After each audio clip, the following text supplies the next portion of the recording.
The crime boss held his son who wouldn't stop crying on an interstate train until a stranger did what nobody would have dared to imagine. The baby's wail tore through the first-class car like shattered glass, wave after wave, desperate and unending. Passengers winced, shifted in their seats, and threw irritated looks toward the source of the noise. A man in a suit started to complain, then shut his mouth at once. Nobody dared to say a word, not when they saw the man holding the child. Cade Ashford sat rigid in his seat, jaw clenched so hard it looked like he could crush steel.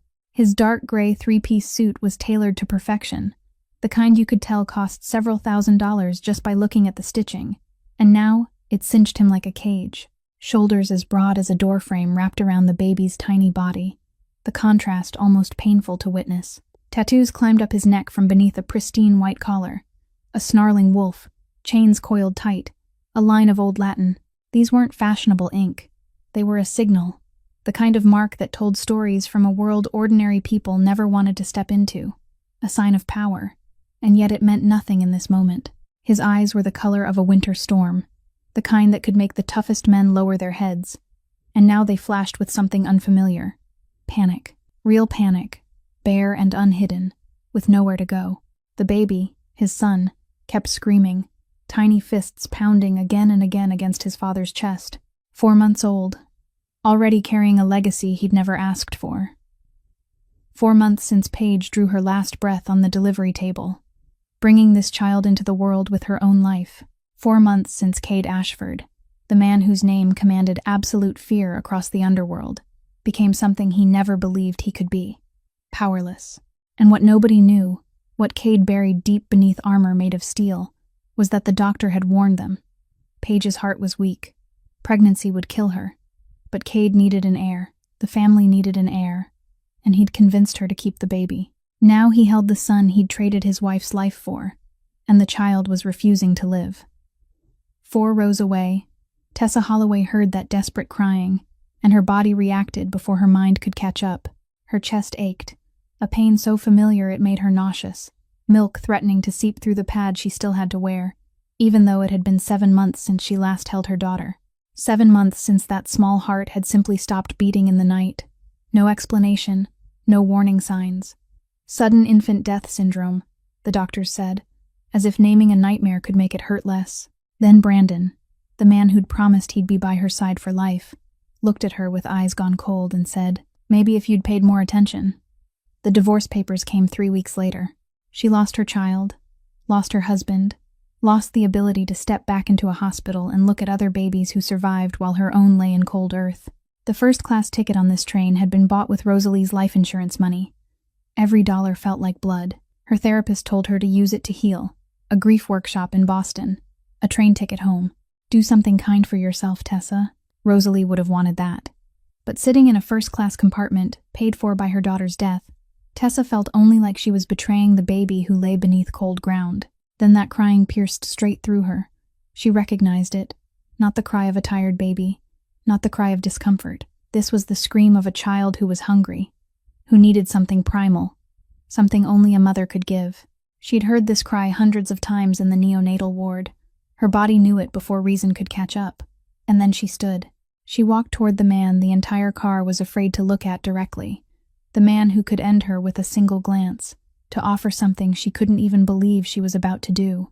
If you want to know what happens when a woman who has lost everything steps up to the most dangerous man in the criminal hierarchy, hit like so this story reaches more people. Share it with someone who needs to believe in everyday miracles, and subscribe so you don't miss the next part. Because what's about to happen, you'll never see coming. The attendant led her to that row of seats, then stopped as if an invisible wall had risen in front of her. The attendant's voice was so small, it almost disappeared into her own throat as she tried to make the introduction. "Sir, this passenger is a nurse. She wants to..." The sentence didn't even finish before that piercing gaze lifted, and Tessa Holloway understood what it meant to be seen straight through. Cade Ashford's gaze hit her like something physical. Not the look of a man admiring a woman, but the look of someone assessing a threat. He swept her from head to toe in less than 2 seconds, and Tessa knew that in those 2 seconds, he'd read everything. The worn shoes, the cheapest coat in first class, the eyes swollen red from too much crying, the trembling hand clamped onto the back of the seat in front of her. He'd read her, and she wasn't worth his caution. It should have made her feel relieved, but it didn't.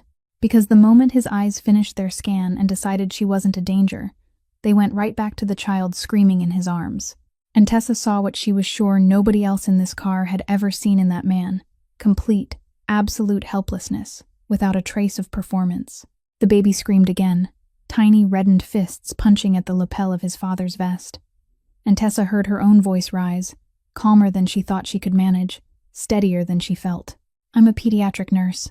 I worked 6 years in the neonatal unit, and the baby's truly hungry. He's not crying because he's tired or uncomfortable. This is the cry of a baby who needs to nurse." Cade looked at her, not the sweeping appraisal from before, but a look that stopped, the first time he truly saw her as a person. "I tried the bottle." His voice was low, rough, every word like it was being pulled out of his chest with pliers. He wouldn't take it. "I tried 4 different nipples, 4 kinds of formula." He spit all of it out. Tessa took one more step closer.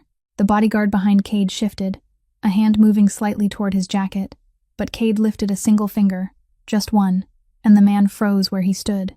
"Some babies refuse artificial nipples if they nursed in the early weeks," Tessa said, her voice softening as she looked down at the infant. The tiny face was flushed, crumpled in misery, and her heart clenched so sharply she had to hold her breath. His mother. Did she breastfeed him? In the beginning? Silence. The kind of silence so heavy the whole car seemed to sink under it. Something tore across Cade Ashford's face, a raw flash of pain cutting through the stone-cold mask. And for half a second, Tessa didn't see a kingpin, didn't see tattoos, didn't see bodyguards or a $1,000 suit. She saw a father breaking apart. "She's dead." His voice was flat as a frozen lake. But beneath that ice, everything was collapsing. 4 months ago, giving birth to him, she nursed him once. Once. Just once. Before. He didn't finish. He didn't have to. Tessa closed her eyes, and in the darkness behind her lids, she saw Rosalie. She saw the empty crib at 6 a.m. She saw the skin gone cold beneath her fingertips. When she opened her eyes again, there was water there, and she didn't bother to hide it, because the man in front of her, the most feared man on this train, was fighting the same kind of tears. His eyes trembled, his jaw clenched, and Tessa realized, with a clarity that stole her breath, that his pain and hers were the same kind. The kind of pain that belongs to someone who held their child for the last time without knowing it was the last. She swallowed. Her heart hammered so loud she could hear it in her ears. Then she spoke, her voice low, only enough for him to hear. "I'm still producing milk." Cade didn't react. Or maybe he reacted by freezing completely. Every muscle in his face locked still. "My daughter died 7 months ago. Sudden infant death syndrome. My body hasn't been able to stop." Tessa felt her cheeks burn, but she didn't stop. She couldn't stop, because the baby in his arms was screaming, and her own body ached with milk that nobody needed. And maybe this was why she was still alive today. "If you allow it, I can try to nurse him." The entire first-class car stopped breathing, not as a figure of speech. Tessa could feel the air thicken around them, every conversation cutting off, every gaze turning toward the two of them standing in the aisle. A woman a few rows back lifted a hand to cover her mouth.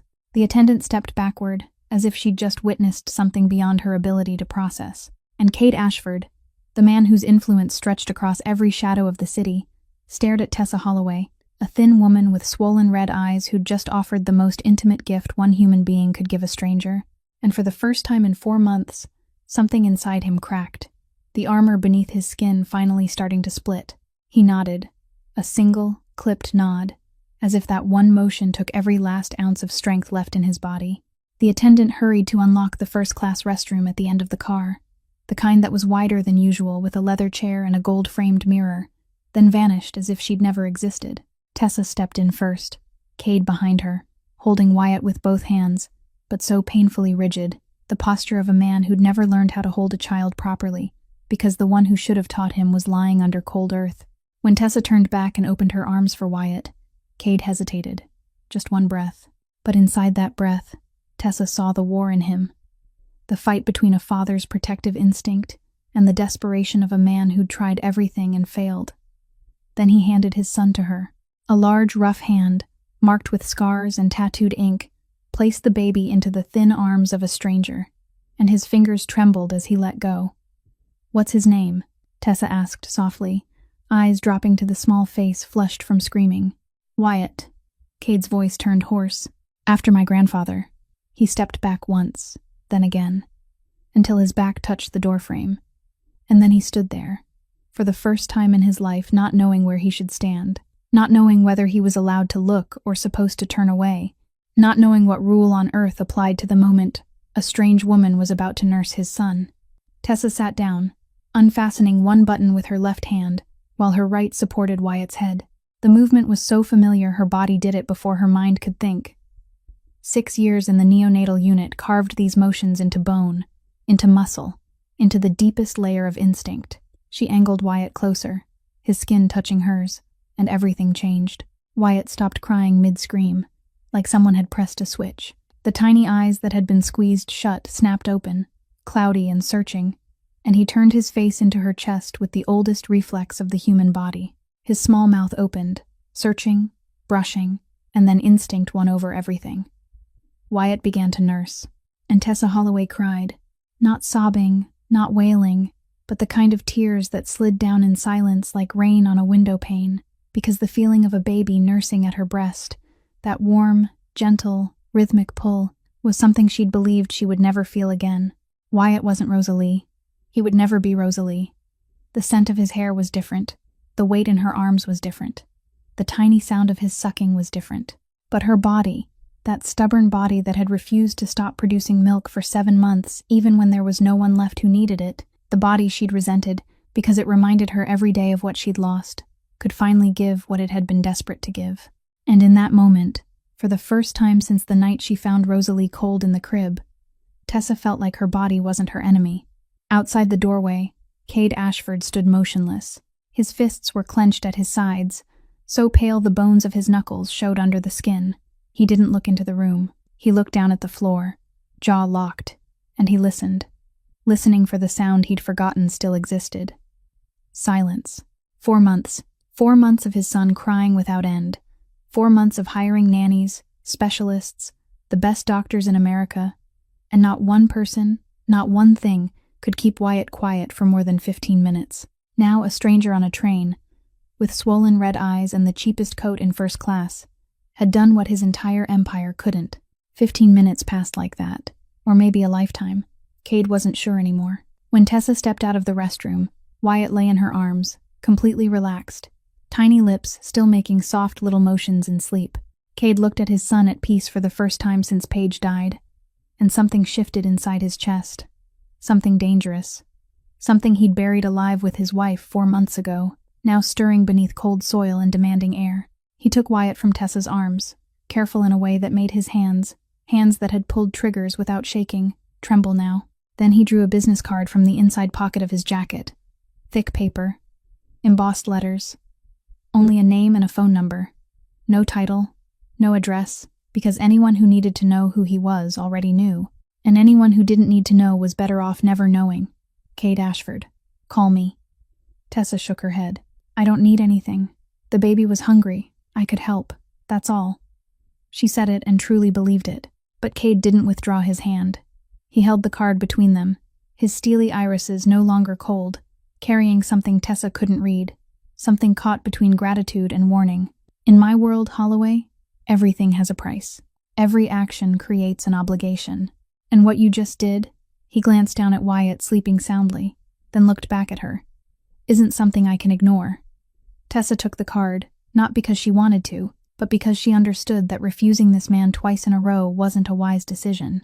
She returned to her seat, her skin still warm with Wyatt's breath, her chest still aching, but for the first time it was an ache for the right reason.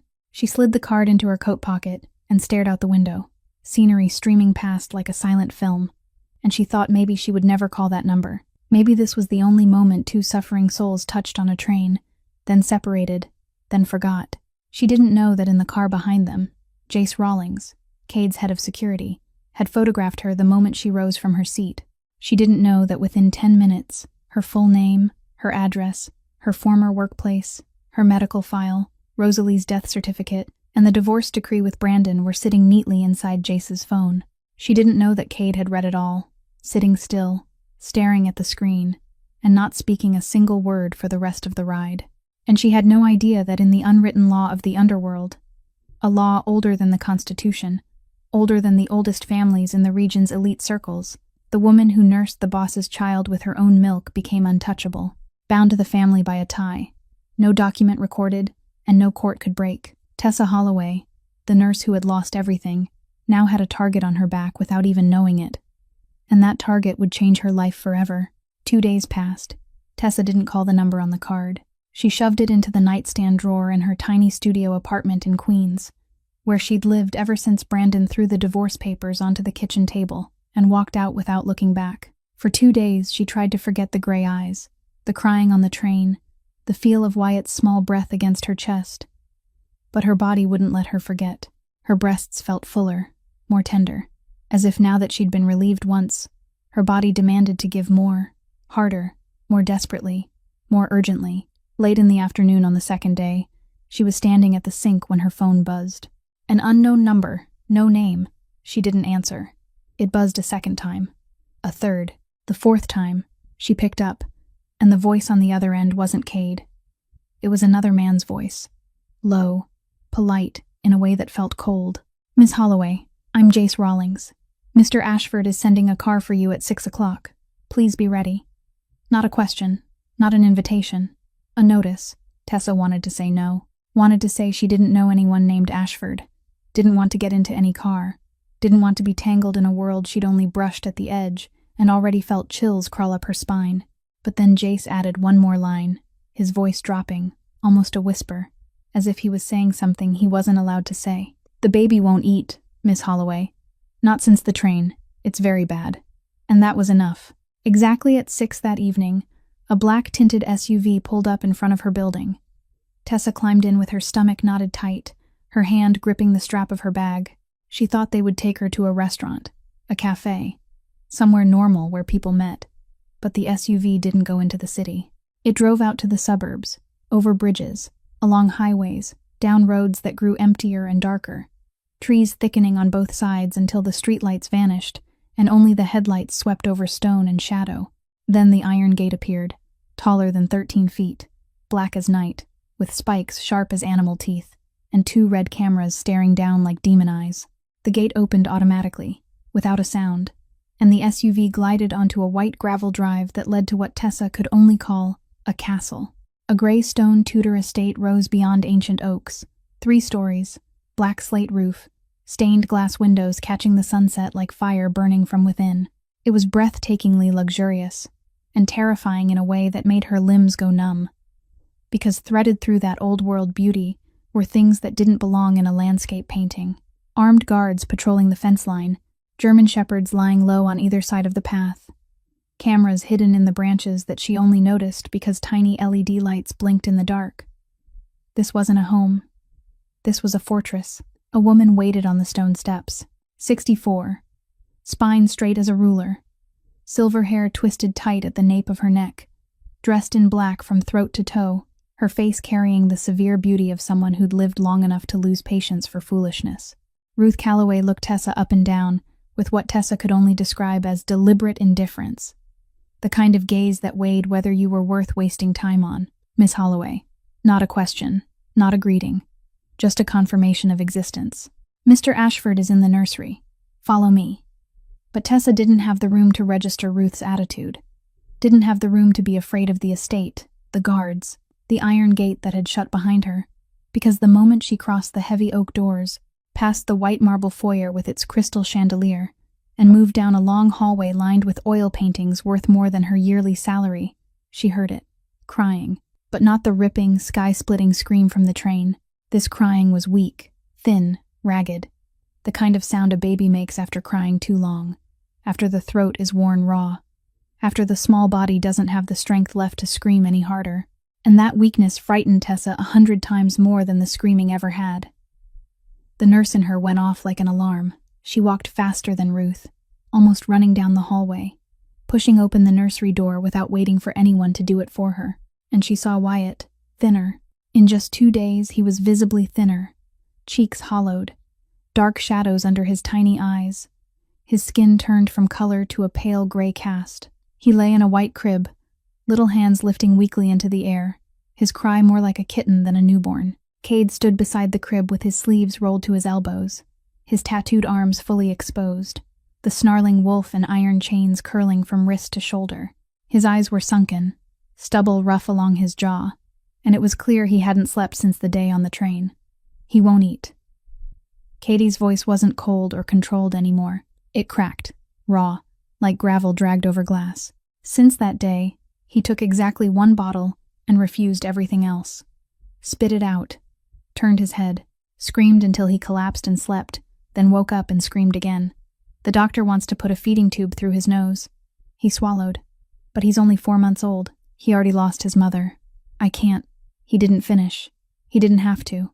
Tessa was already at the crib, lifting Wyatt gently into her arms, and the moment her skin touched his, the moment the familiar warmth from that nursing on the train passed between them, Wyatt stopped crying. Immediately. Like magic. Like instinct. He turned his face into her chest, tiny lips searching, and Tessa felt tears rise but forced them back down. "This is crazy," she said, her voice shaking even as her eyes held Cade's. "I know who you are. I know you're a criminal." Cade didn't deny it. "Yes. I should run for the door right now. Yes. This is a trap. Maybe." But Wyatt shifted in her arms, mouth opening, searching, and Tessa looked down at the small face so thin the cheekbones showed beneath the fragile skin, and she knew there wasn't an argument on earth that mattered more than this simple truth. The baby needed to eat, but he needs to nurse. She sat in the rocking chair beside the crib, unfastened her buttons, and Wyatt latched instantly, nursing hard, nursing desperately, nursing like months of hunger had been compressed into one single, furious need. Cade retreated to the corner of the room. He sat in a gray velvet armchair, his back against the wall, and watched his son drink his fill and drift toward sleep in the arms of a stranger. He watched until Wyatt was fully asleep, face relaxed, tiny fist loosening against Tessa's chest. Then he spoke, so low it was almost nothing but breath. 4 months. I've never seen him sleep like that. Not once. The next morning, Cade placed a thick stack of 20 pages in front of Tessa, on the oak desk in his study. The Ashford family's lawyer sat across from her, a salt and pepper-haired man in a dark blue suit, his eyes never once lifting to Tessa, only scanning the papers as if she didn't exist, or as if looking at her would mean admitting something he didn't want to know. A 7-day contract. Tessa read each clause, her eyes widening more and more with every line. 7 days staying at the Ashford estate as Wyatt's wet nurse. Daily pay equal to a full month's salary, back when she still worked at the hospital.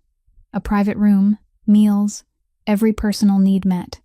And most important, after 7 days, she was free to leave. No surveillance, no strings, no ownership. The word ownership sat in quotation marks right there in black ink on white paper.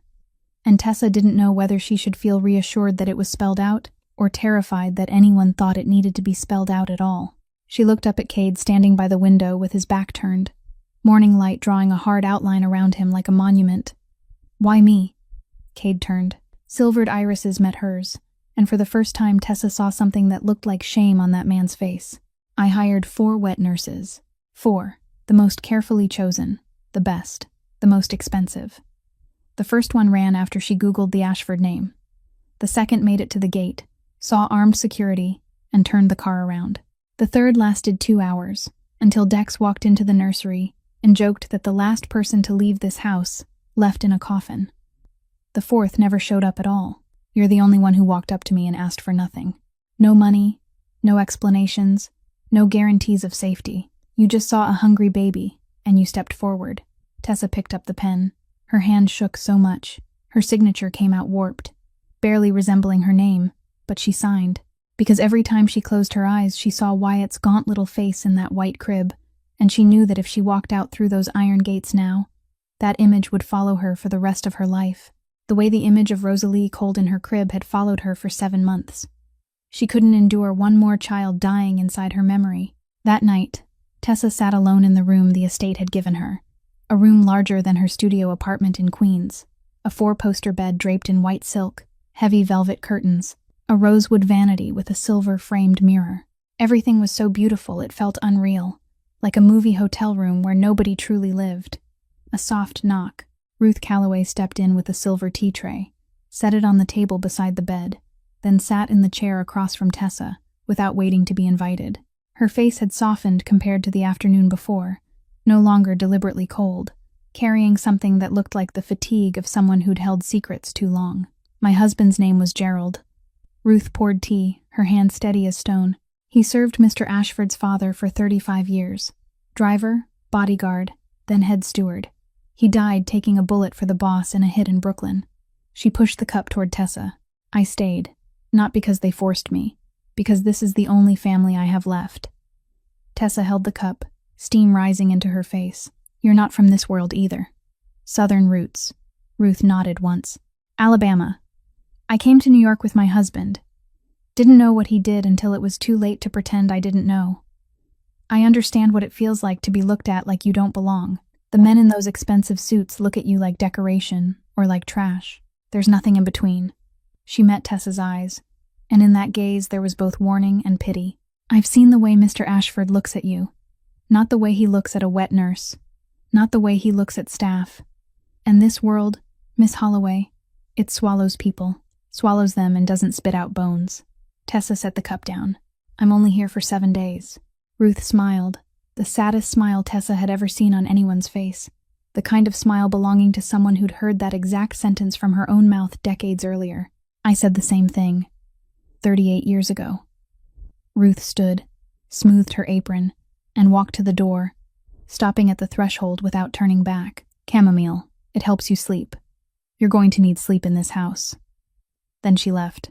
Tessa rose to close the door, and nearly collided with a man standing right outside in the hallway. Dex Ashford, Cade's cousin, 35, almost as tall as Cade, but leaner, cleaner. The kind of clean that belonged to a blade instead of a sledgehammer. Handsome face, sharp jaw, pale blue eyes, hair slicked back without a strand out of place. A smile spread over his mouth, but his eyes were ice, the kind of good-looking that made Tessa's survival instinct scream instead of making her heart race. So you're the famous wet nurse. Dex leaned a shoulder into the wall, arms folded, his gaze sliding over her from top to bottom, slowly, deliberately. Not the threat assessment look Cade had given her. This was the look of someone measuring prey. The whole house is buzzing about you, the woman who made Wyatt stop crying. He tilted his head. Hope you're worth the buzz. Then he walked away, leather shoes tapping a steady rhythm across the marble, not looking back. Tessa shut the door, pressed her back to the oak, and realized her heart was pounding, not from attraction, but from fear. The instinctive fear you feel walking in the woods when you hear movement in the grass but can't see the snake. Near midnight, when she'd turned out the lights and curled beneath silk sheets that were too soft, too strange, too expensive for an unemployed nurse, the knock came again. Light, 2 taps. She opened the door. Cade stood there, still in his suit, but without his tie. Collar open, the wolf tattoo on his neck, half visible in the hallway light. He didn't step inside.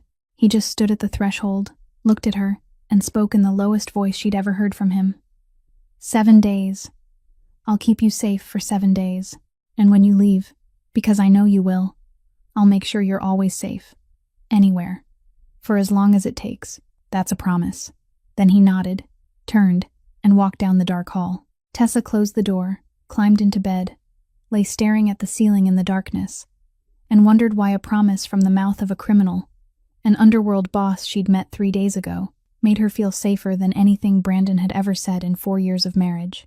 Day 3 began with something so small, Tessa almost missed it. When she walked into the nursery at 6 a.m. like she always did, there was already a cup of coffee on the little table beside the rocking chair. Hot. Light milk, no sugar, exactly the way she'd drunk it yesterday in the kitchen when she thought nobody was watching. She didn't ask who put it there. She didn't need to. Because Cade Ashford was already sitting in the corner of the room, in the familiar gray velvet armchair, eyes fixed on the crib where Wyatt was stirring and making small hungry noises, and in his hand was a cup of coffee too. He didn't say anything.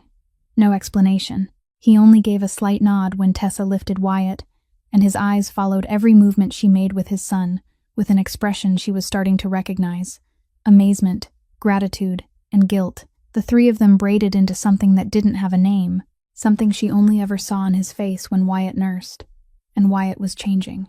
After only 3 days of regular feeding, the change was so clear Tessa had to hold back her professional smile every time she checked him. His cheeks were fuller, the hollowed face from her first day at the estate starting to round out again.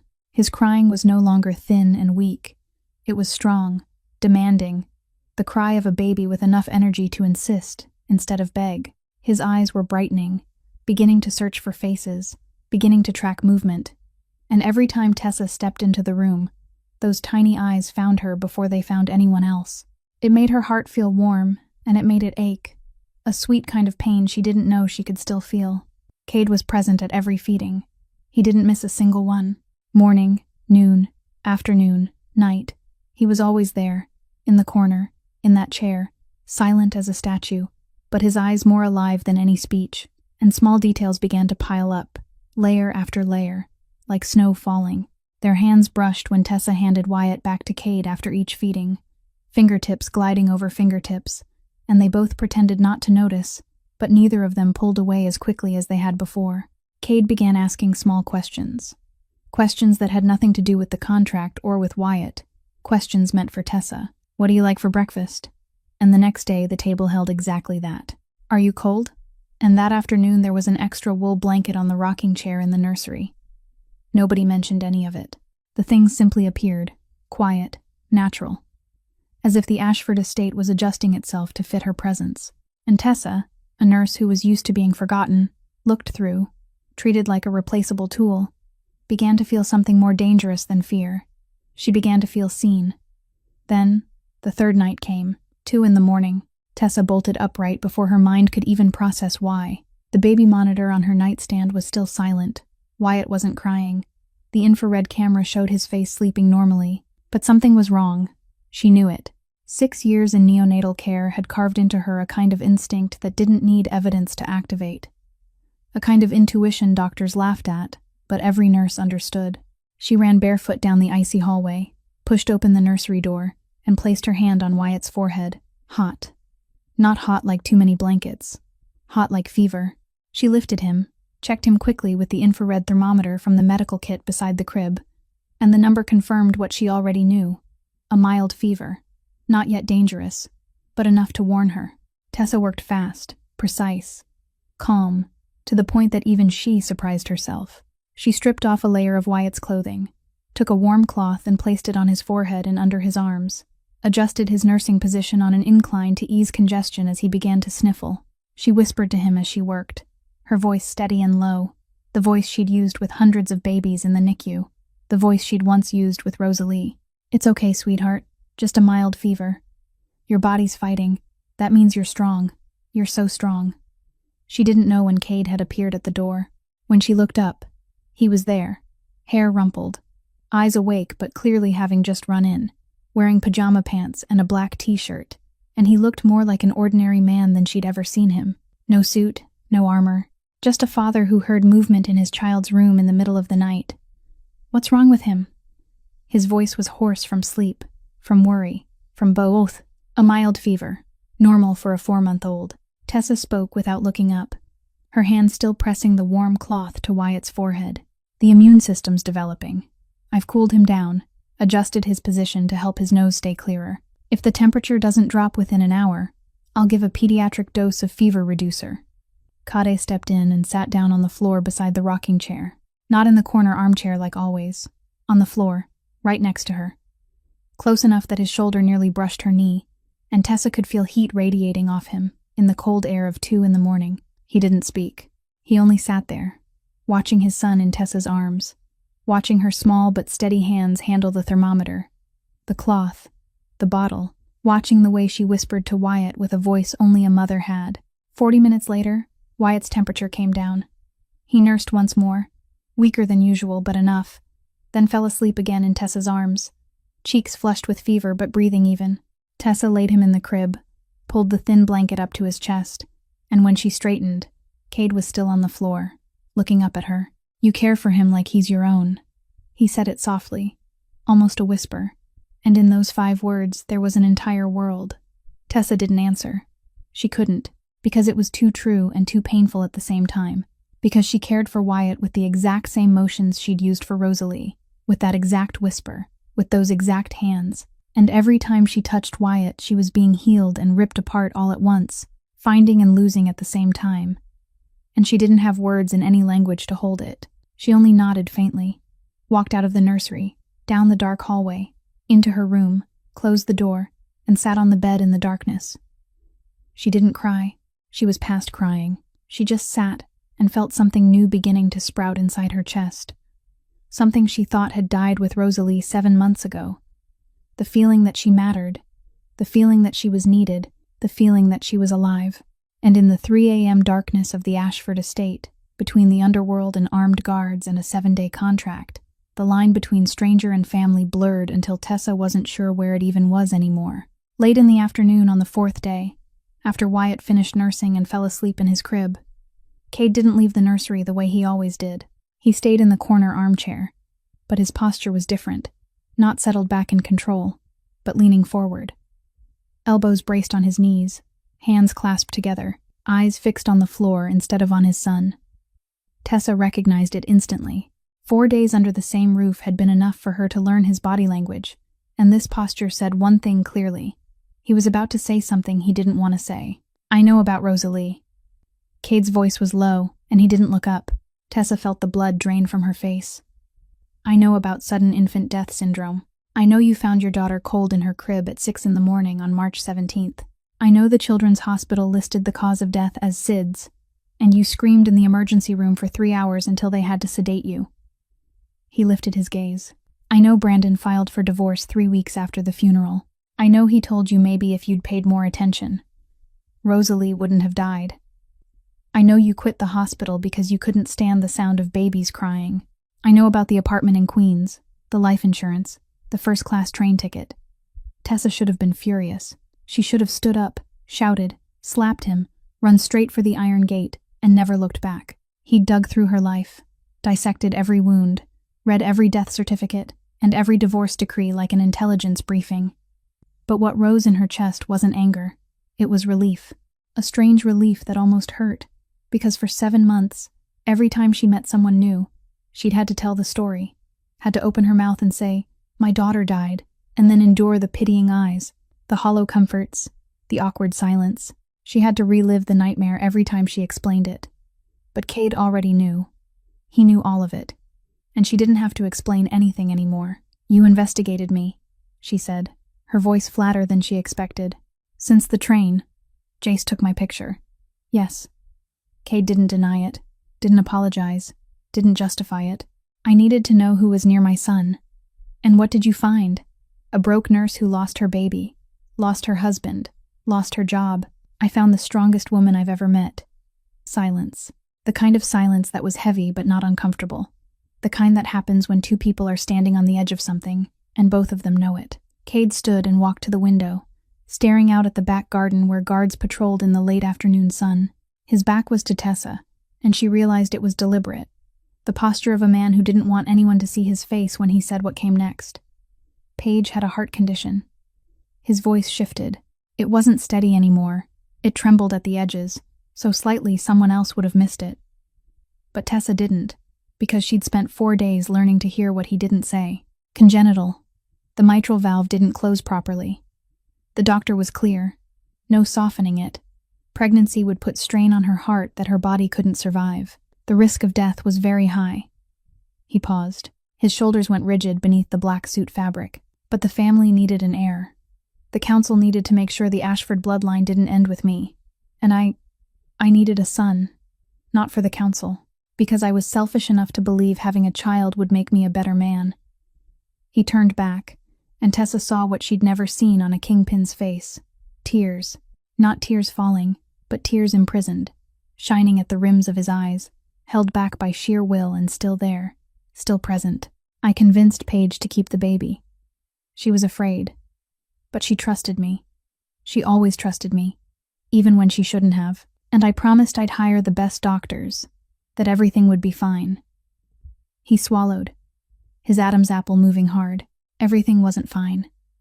Her heart stopped 17 minutes after Wyatt was born. They tried to resuscitate her for 40 minutes. I stood outside the operating room listening to the machines screaming. And I knew. I knew before the doctor even walked out. Tessa sat in the rocking chair, both hands gripping the armrests, and every word Cade spoke hit the place in her she'd thought had already turned numb. "Every time I look at Wyatt," he said, his voice now barely more than breath, "I see Paige's eyes. I see the price I made her pay. I see the baby I traded my wife's life for." "Did you love her?" Tessa asked, and the question escaped before she could stop it, because she needed to know. Needed to know if this man was like Brandon. If Paige had been nothing but a replaceable thing in his eyes. "More than my life." No hesitation. No thought. The answer came out like reflex, like breathing, like blood. "I loved her more than anything I ever owned or destroyed. But I still put the family first. I still put the Ashford name ahead of the life of the woman I loved. That's the kind of man I used to be." "Used to be?" Tessa repeated, and she heard how her own voice softened against her will. Cade looked at her. For a long time, straight on. No dodging, no mask. And in those gray eyes was something Tessa recognized because she saw it in the mirror every morning, a small trembling hope trying to stay alive in the wreckage. "You changed something, Tessa. I don't know what it is, but since you stepped onto that train car, something in me shifted, and I can't force it back into place." Silence filled the nursery. Wyatt breathed evenly in his crib, those tiny breaths like a metronome counting the distance between two souls, drawing closer. And then Tessa did something she hadn't planned at all. She reached out and took Cade's hand. The first time she chose to touch him. Her small hand lay in his rough, scarred palm, and neither of them spoke. They just sat in the dark that slowly crept across the nursery as the sun died beyond the window, two broken souls holding onto each other with 10 fingertips, and the pain moving between them didn't need words to find its way. That night, Tessa lay in the 4-poster bed in her room, her hands still warm with Cade's heat, but her mind refusing sleep. She reached for the phone on the nightstand and typed 4 words into the search bar: the Ashford family. And Cade's world unfolded in front of her like a horror book she couldn't stop reading. A New York Times piece about a decades-long territorial war between East Coast families. Courtroom photos: Cade younger, colder, black suit, lawyers on either side. Lists of victims, names, counts of disappearances, with no bodies ever found. Then she read the line that made her finger freeze on the screen.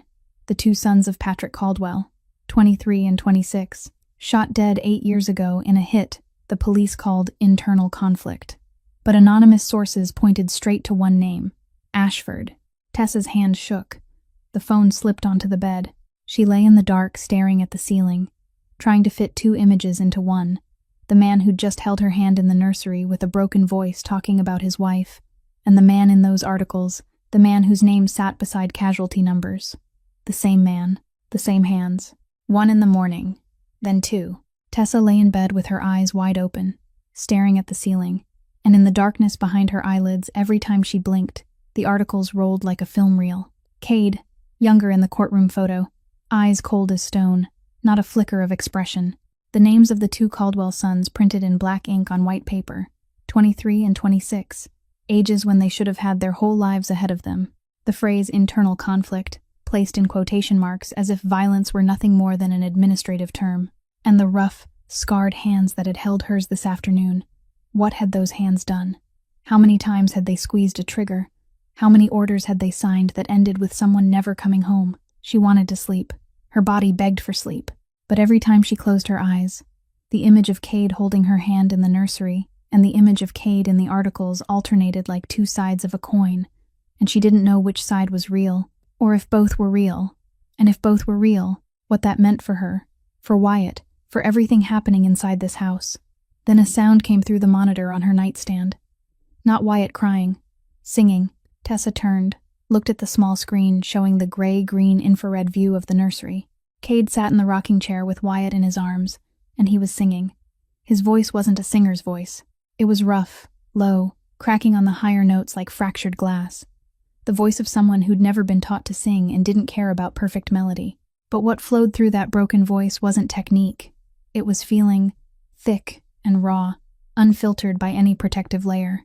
The tune was old and slow, the kind passed from a mother's mouth to a child's ear for so many generations that no one remembered where it began. Tessa lay still, holding her breath, listening.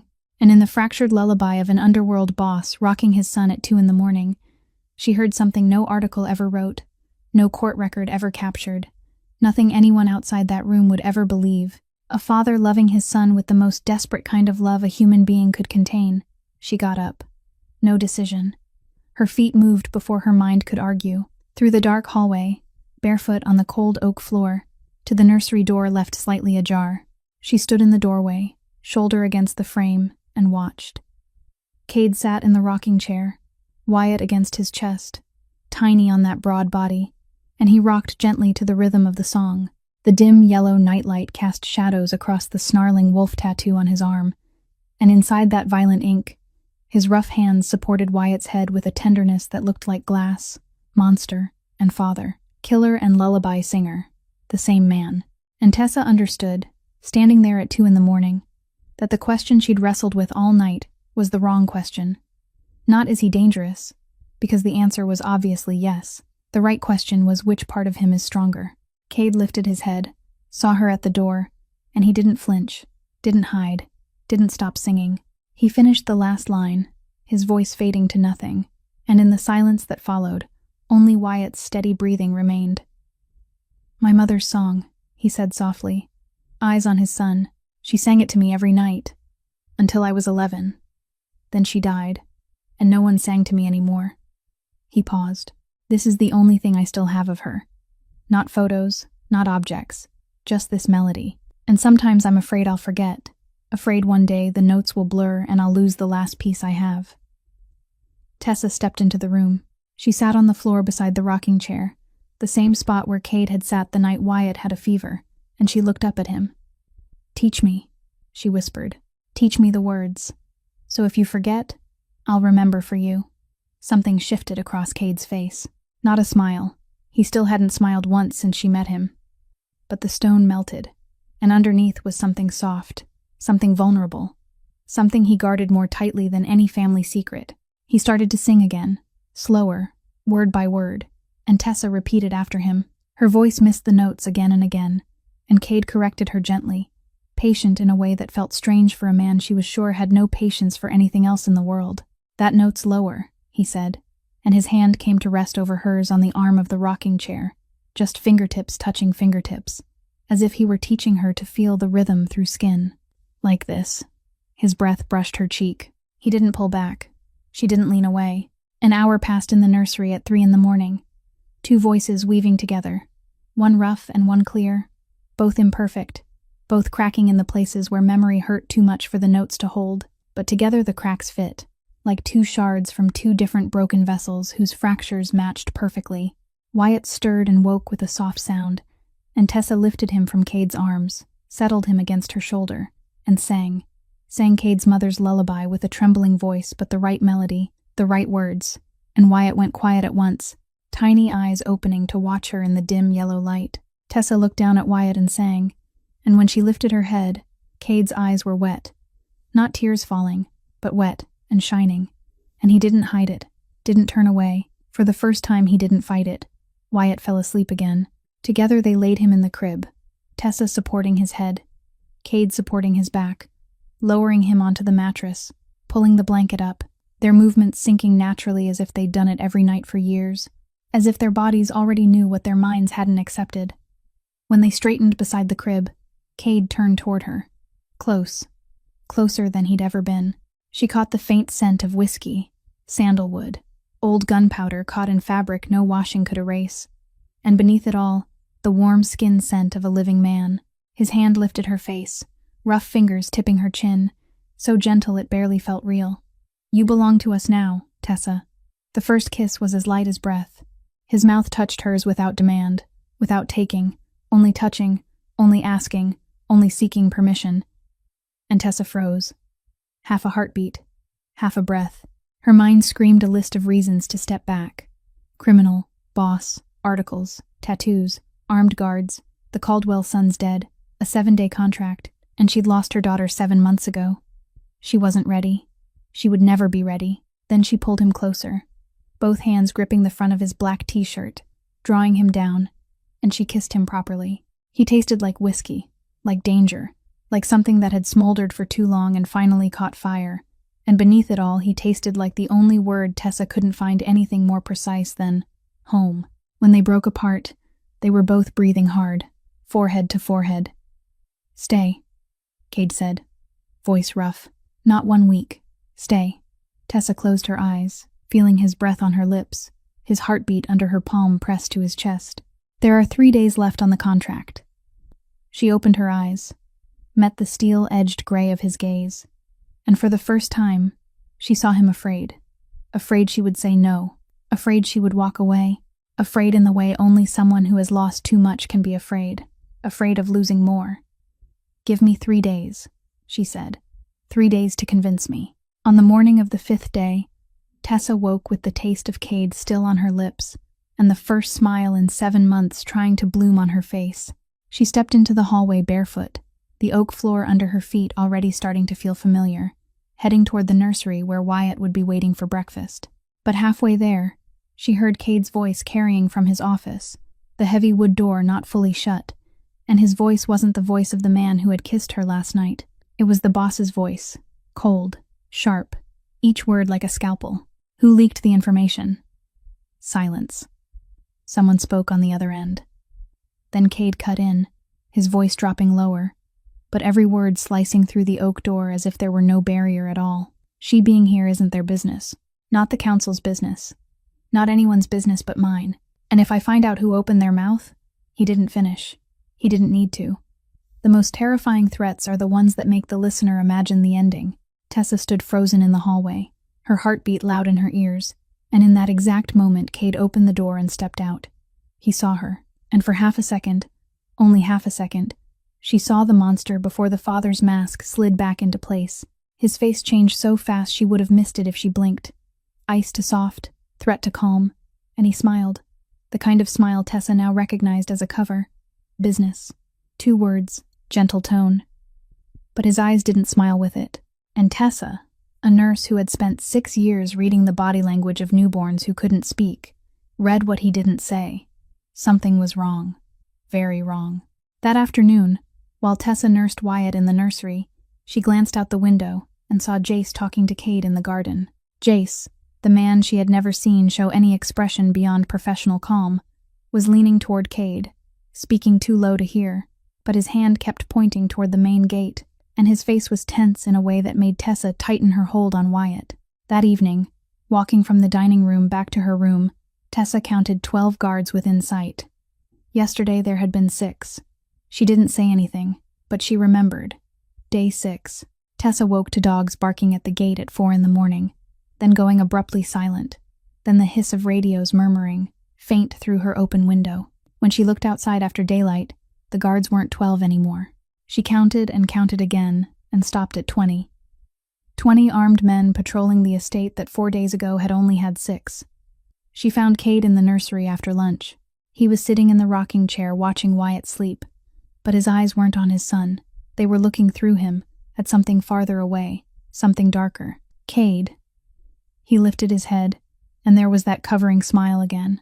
"The guards have doubled since the day I arrived," Tessa said bluntly, because she had lived with grief long enough to know that fear left unspoken was always worse than fear named aloud. "Precaution," Cade replied, his voice even, but his eyes said something else. His eyes said, "Don't ask more, and I'm sorry, and I'm scared all at once." And Tessa realized he was protecting her from the truth by lying, and he was lying badly, and maybe he was lying badly because he didn't want to be good at lying to her. The night of day 6, Tessa was nursing Wyatt for the last time that day. The nursery washed in soft yellow lamplight, the baby nursing slowly, close to sleep, and everything felt so peaceful she almost forgot about the 20 armed men outside. Then the nursery door opened. Not Cade, not Ruth. Dex Ashford stood in the doorway, shoulder against the frame, arms folded, that familiar smile on his mouth, the smile that never reached his eyes. "Late night feeding, huh?" His tone was light, but his pale blue eyes swept over her and Wyatt with a chill so sharp Tessa felt gooseflesh rise along her arms.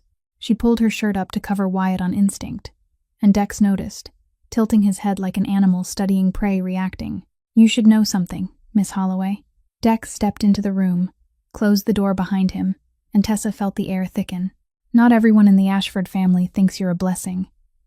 Cade might look at you like an angel who saved his son, but some others, the ones who truly understand this world, they look at you and see something else. He stopped in the middle of the room, 3 steps from her. They see weakness.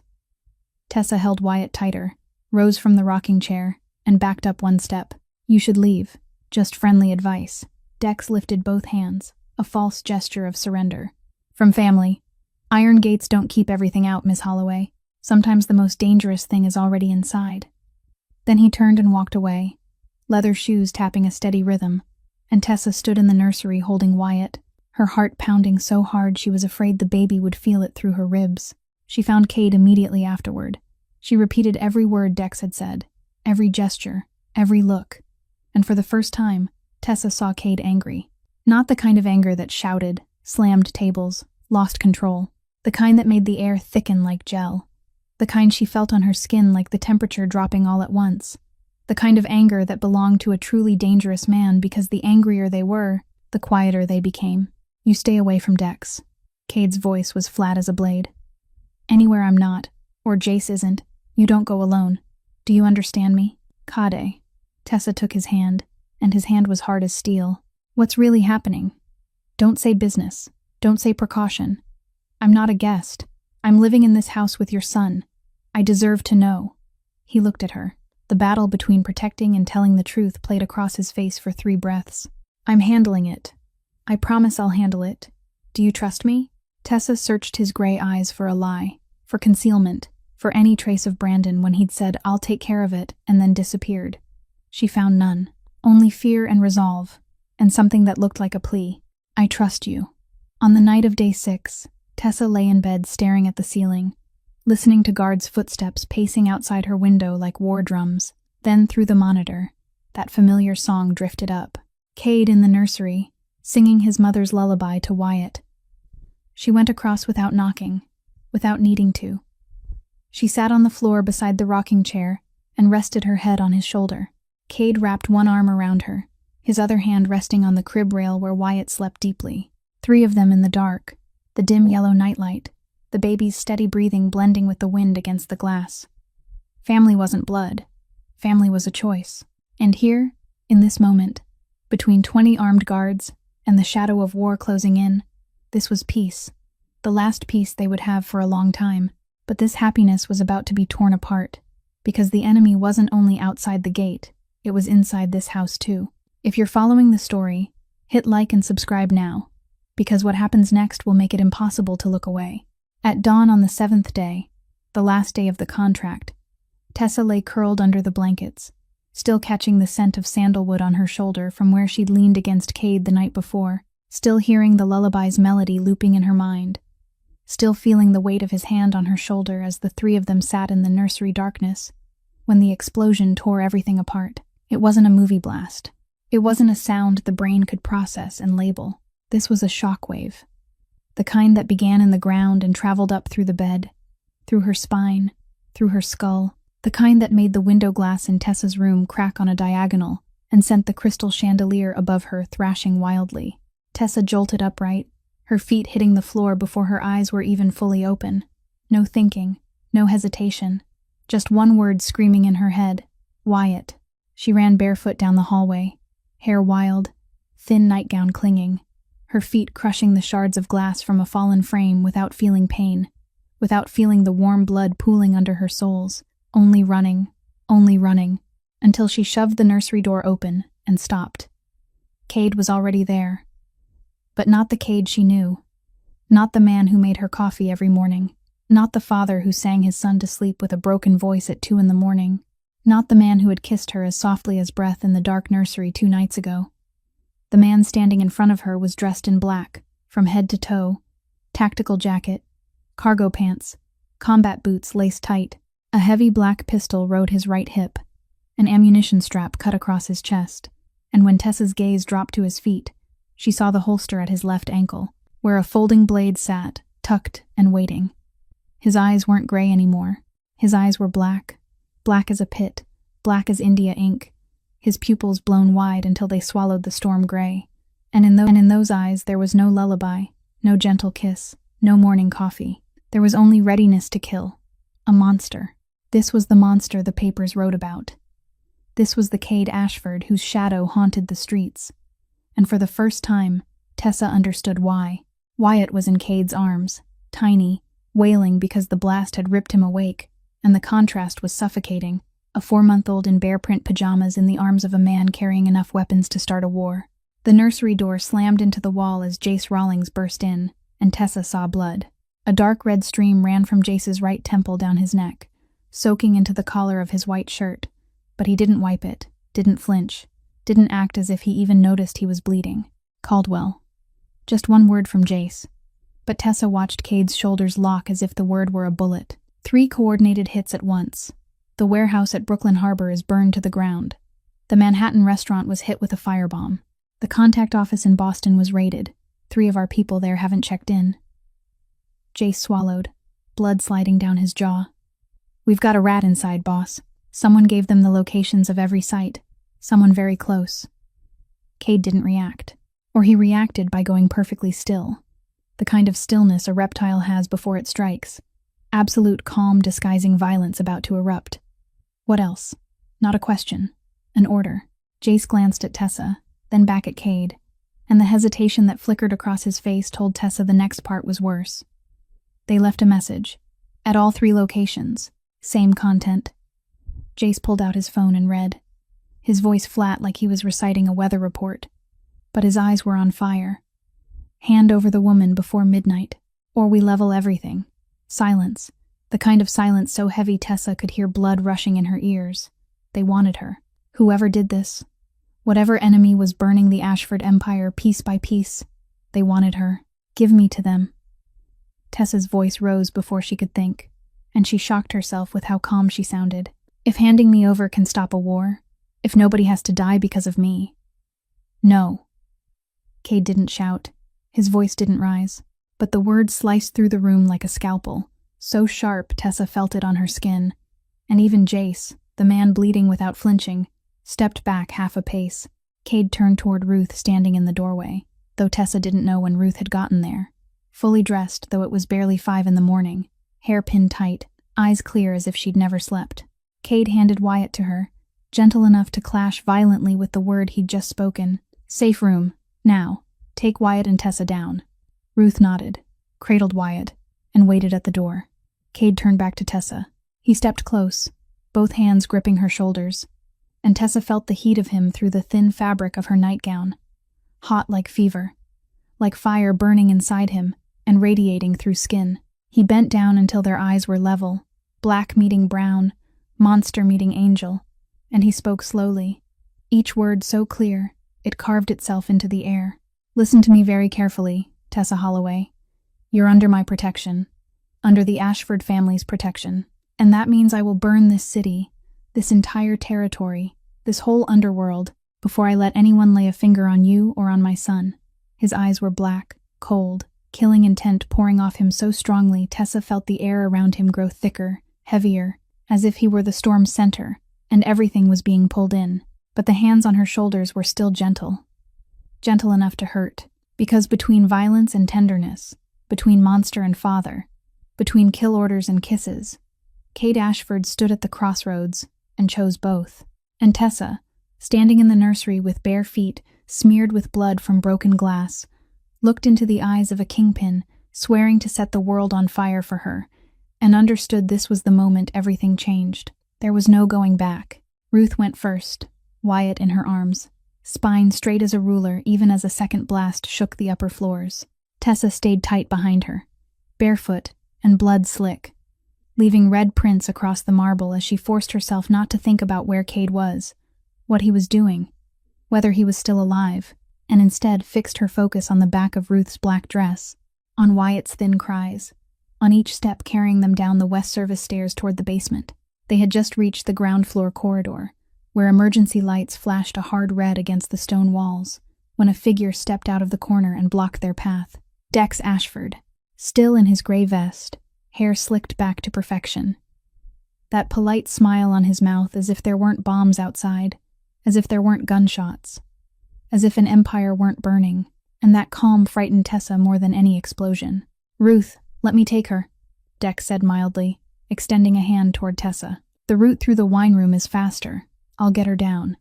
Tessa stared at Dex's outstretched hand, and every warning slammed into place at once. The knife-sharp gaze that had swept over her like an object the first night, the smile that never reached his eyes, the threat in the nursery last night, the soft voice talking about weakness, while those pale blue eyes measured her reaction, the story about the third nanny who ran after Dex, joked about a coffin, and Ruth's voice, 38 years in this world, turning to steel whenever Dex's name came up. "No," Tessa said, steadier than she thought she could manage. "I'm going with Ruth." Dex tilted his head, the smile still there, but his eyes narrowed for a tenth of a second. So fast another person would have missed it, but Tessa didn't miss it, because she was looking straight into him, searching for the thing her instincts demanded she find. "I'm family, Miss Holloway. We're on the same side." Ruth stepped forward, placing herself between Tessa and Dex, Wyatt still in her arms.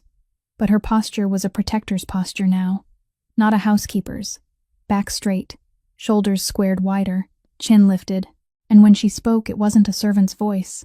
It was steel tempered by 38 years in fire. "Mr. Ashford ordered M.E. to take Miss Holloway and Wyatt to the safe room. Me, Dex, not you." She paused, eyes locked on Dex. "Move." And Tessa saw it, for 1 second.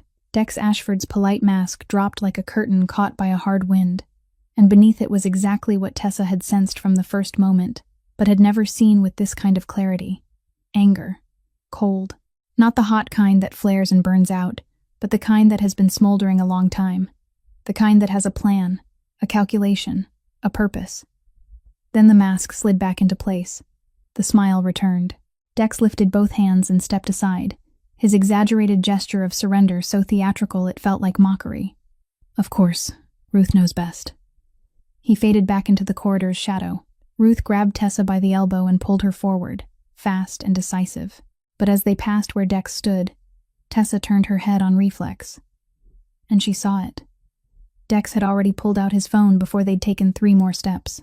The screen's blue light painted his face in the dark, his fingers moving quickly, typing, sending a message immediately, without a pause, as if the words had been waiting in his head and all he had to do was press send. She knew, cleanly, certainly, without even a tremor of doubt, as if the last puzzle piece had clicked into place and the picture had snapped into focus. The rat was Dex. The one who'd leaked the locations of the sites was Dex. The one who'd told the enemy she was at the estate was Dex. The one who'd joked about coffins to drive nannies away was Dex. The one who'd appeared late in the nursery talking about weakness was Dex. Every scattered shard lined up into a single arrow pointing to one name. Ruth dragged her through a heavy steel door leading down, past a spiraling concrete stairwell, through a corridor of flickering neon, until they stood before the safe room door. Ruth entered a 6-digit code. The door opened with a hiss of compressed air, and inside was a complete apartment. A bed, a small kitchenette, a refrigerator stocked with water and food, a radio, surveillance monitors, an independent ventilation system. A fortress inside a fortress. Tessa sat on the bed, took Wyatt from Ruth, and unfastened her buttons. The baby was hungry and terrified, his cries reflecting the horror his tiny body could feel, even if he couldn't understand it. And when Wyatt latched on and began to nurse, Tessa felt tears sliding down her cheeks but kept her voice even, kept whispering the lullaby Cade had taught her, because the child needed peace, even as the world collapsed above their heads. Overhead, gunfire echoed down through thick concrete, filtered into dull thuds like the heartbeat of some enormous beast. "Ruth," Tessa said, meeting her eyes, her voice low but clear. "Dex is the rat. I saw him texting the second we walked past. Immediately. No hesitation." Ruth didn't look surprised. Her face tightened, but not with shock, with the kind of confirmation that settles something that has been suspected in silence for years. "I've always suspected," she said quietly, her hand closing hard around the radio. "Gerald, my husband, before he died, told me there was a two-faced man inside the family. He didn't have time to say the name, but I've watched the way Dex looks at Cade for 10 years. The look of a man counting down the days until he takes the throne, and I knew. I just had no proof." She looked at Tessa. "Until now." Ruth lifted the radio and tried to reach Cade. Static. Interference. No signal. She tried another frequency. More static. Emergency channel. Static again. "Someone's jamming us," Ruth said, her voice calm but her grip whitening her knuckles around the device. From inside, "A jammer has to be within the estate's radius to hit this frequency. Dex." They both thought it, and neither of them needed to say it. Then the lights went out, not the neon flickering and returning, out completely. Darkness swallowed the safe room in a single breath, thick enough that Tessa couldn't see Wyatt against her chest, only feel his warmth and hear the soft, wet sounds of him nursing. Then the emergency light kicked in, weak and yellow, throwing long, warped shadows across the concrete walls. Ruth stood in the center of the room, her face pale under that sickly light, but her eyes were bright, alert, and Tessa realized this wasn't the first time Ruth Calloway had stood in a safe room while the world burned outside. "Someone cut the main power," Ruth said softly, eyes lifting to the ceiling as if she could read sound through the floor above. "The backup generator only runs emergency lighting and ventilation. Exterior cameras are dead. Comms are dead." She looked at Tessa, and for the first time, Tessa saw fear in her eyes. Not fear for herself, fear for them. They're inside. Then the safe room door shuddered, metal against metal, the sound of a keypad, the sharp beeping of buttons being pressed outside. Someone was entering the code. A code only Cade, Ruth, Jace, and one other person knew. Dex. Ruth drew a gun from beneath her apron. It wasn't the clumsy motion of an ordinary person touching a weapon for the first time. It was smooth and exact, her hand locking around the grip, her index finger laid along the frame the way training demanded, and Tessa understood that 38 years in this world had taught Ruth Calloway far more than how to brew tea and carry silver trays. Ruth planted herself between Tessa and the steel door that kept shuddering, her back to Tessa, shoulders spread, and her shadow on the concrete wall under the weak yellow emergency light looked much larger than the wiry frame of a 64-year-old woman. The beeping outside stopped, silence for a beat. Then a heavy impact slammed into the steel door. Not a fist, but something professional, a breaching tool. Ruth turned to look at Tessa, and her face changed. For the first time in 7 days, the stern, distant layer melted completely, and beneath it was something Tessa never imagined she'd see on a housekeeper's face. Love. Not romantic love. Not blood family love. The love of someone who has chosen, decided, bet her whole life on that choice, and never regretted it for even a second. "Miss Holloway," Ruth said, calm in a way that didn't make sense against the escalating metal blows outside. "Mr. Ashford's mother, Margaret, before she died, told me something. She said family isn't a place. Family is who you choose." The steel door groaned, a cracking sound, the top hinge beginning to split. Ruth didn't turn to look. Her eyes stayed on Tessa, on Wyatt crying in her arms, and the smile on Ruth's mouth was sad but complete, the kind of smile belonging to someone who has finally found the answer to the question she asked herself her whole life. "I chose this family. 38 years ago I chose, and today I choose again. And you, Tessa Holloway?" She said Tessa's full name. The first time it wasn't the cold Miss Holloway, but her real name, warm, the way a mother says a child's name. "You belong here too. Even if you don't believe it yet, I do." A sharp pop ripped the air, not a bomb, but a breaching charge set on the hinge, and the steel door split open as white smoke flooded the safe room, rolling in like fog. Tessa coughed, eyes burning, clutching Wyatt to her chest as the baby screamed until his face went purple. Ruth didn't cough, didn't blink. She lifted the gun to eye level, both hands steady as stone, and she shouted over her shoulder at Tessa. "Run! There's an escape behind the bookshelf to your right. Push the shelf. There's a hatch door behind it. The tunnel leads to the north woods. Hold Wyatt. Run. Don't stop for anything. Not even for me. Go now." Tessa stood, legs shaking, Wyatt shrieking in her arms, and everything in her screamed to stay, screamed not to leave Ruth, screamed that she couldn't run anymore, couldn't lose anyone else. But Wyatt was crying. Wyatt was alive, and she was the only thing between him and the dark. She ran. She slammed her shoulder into the bookshelf, books crashing to the floor, and behind it was a small metal door, just big enough for one person to squeeze through. She yanked the latch, pulled it open, and the tunnel's darkness opened like a mouth and swallowed her. She stepped inside, then looked back one last time. Ruth stood in the center of the safe room, spine straight, gun raised, smoke curling around her legs like mist over an Alabama field, back when she'd been a southern girl who didn't yet know what the underworld was. The weak yellow emergency light caught her silver hair pinned tight, and she didn't look like a housekeeper, didn't look like a victim. She looked like a warrior, like a woman who had chosen exactly where she wanted to stand, one final time. Then the steel door blew fully inward. Tessa slipped into the tunnel, dragged the metal hatch closed behind her, and ran. Behind her, through steel and concrete, Ruth's gunfire cracked. 1 shot. A man's scream. A body dropping. 2. Another howl. 3. A curse. Heavy boots pounding concrete. 4. Silence for half a beat. Then return fire. Not one gun, but many. A burst of bullets like hail on a tin roof. Then silence. Tessa ran through total darkness, one arm crushing Wyatt to her chest, the other hand scraping along the damp, cold wall to guide herself. The baby screamed, the echo magnifying it into the screams of 10 infants, and Tessa's tears soaked her face, but her feet didn't stop. They couldn't. Ruth said, "Don't stop." Ruth said, "Not even for me. Don't stop." And Tessa didn't stop, even as her heart shattered for the second time in her life. The first when she found Rosalie cold in her crib, and now when she heard the gunfire fade and knew the silence behind her didn't mean Ruth had won. Light flared at the end of the tunnel, the exit. Tessa shoved with her shoulder. The rusted metal door stuck, then gave, and the early morning cold slammed into her face, carrying the stink of smoke. She stood at the edge of the woods behind the estate, ancient oaks crowding close, dew wetting the leaves under her feet, and when she turned back, she saw the Ashford mansion on fire. Flames surged from the east wing, orange and red tongues licking up gray stone, black smoke coiling into the dawn sky, shifting from purple to pink. And the sight was beautiful in a way that hurt, the beauty of ruin, of devastation, of something once mighty dying. Tessa clutched Wyatt and turned away, ready to run deeper into the trees. Then she heard an engine.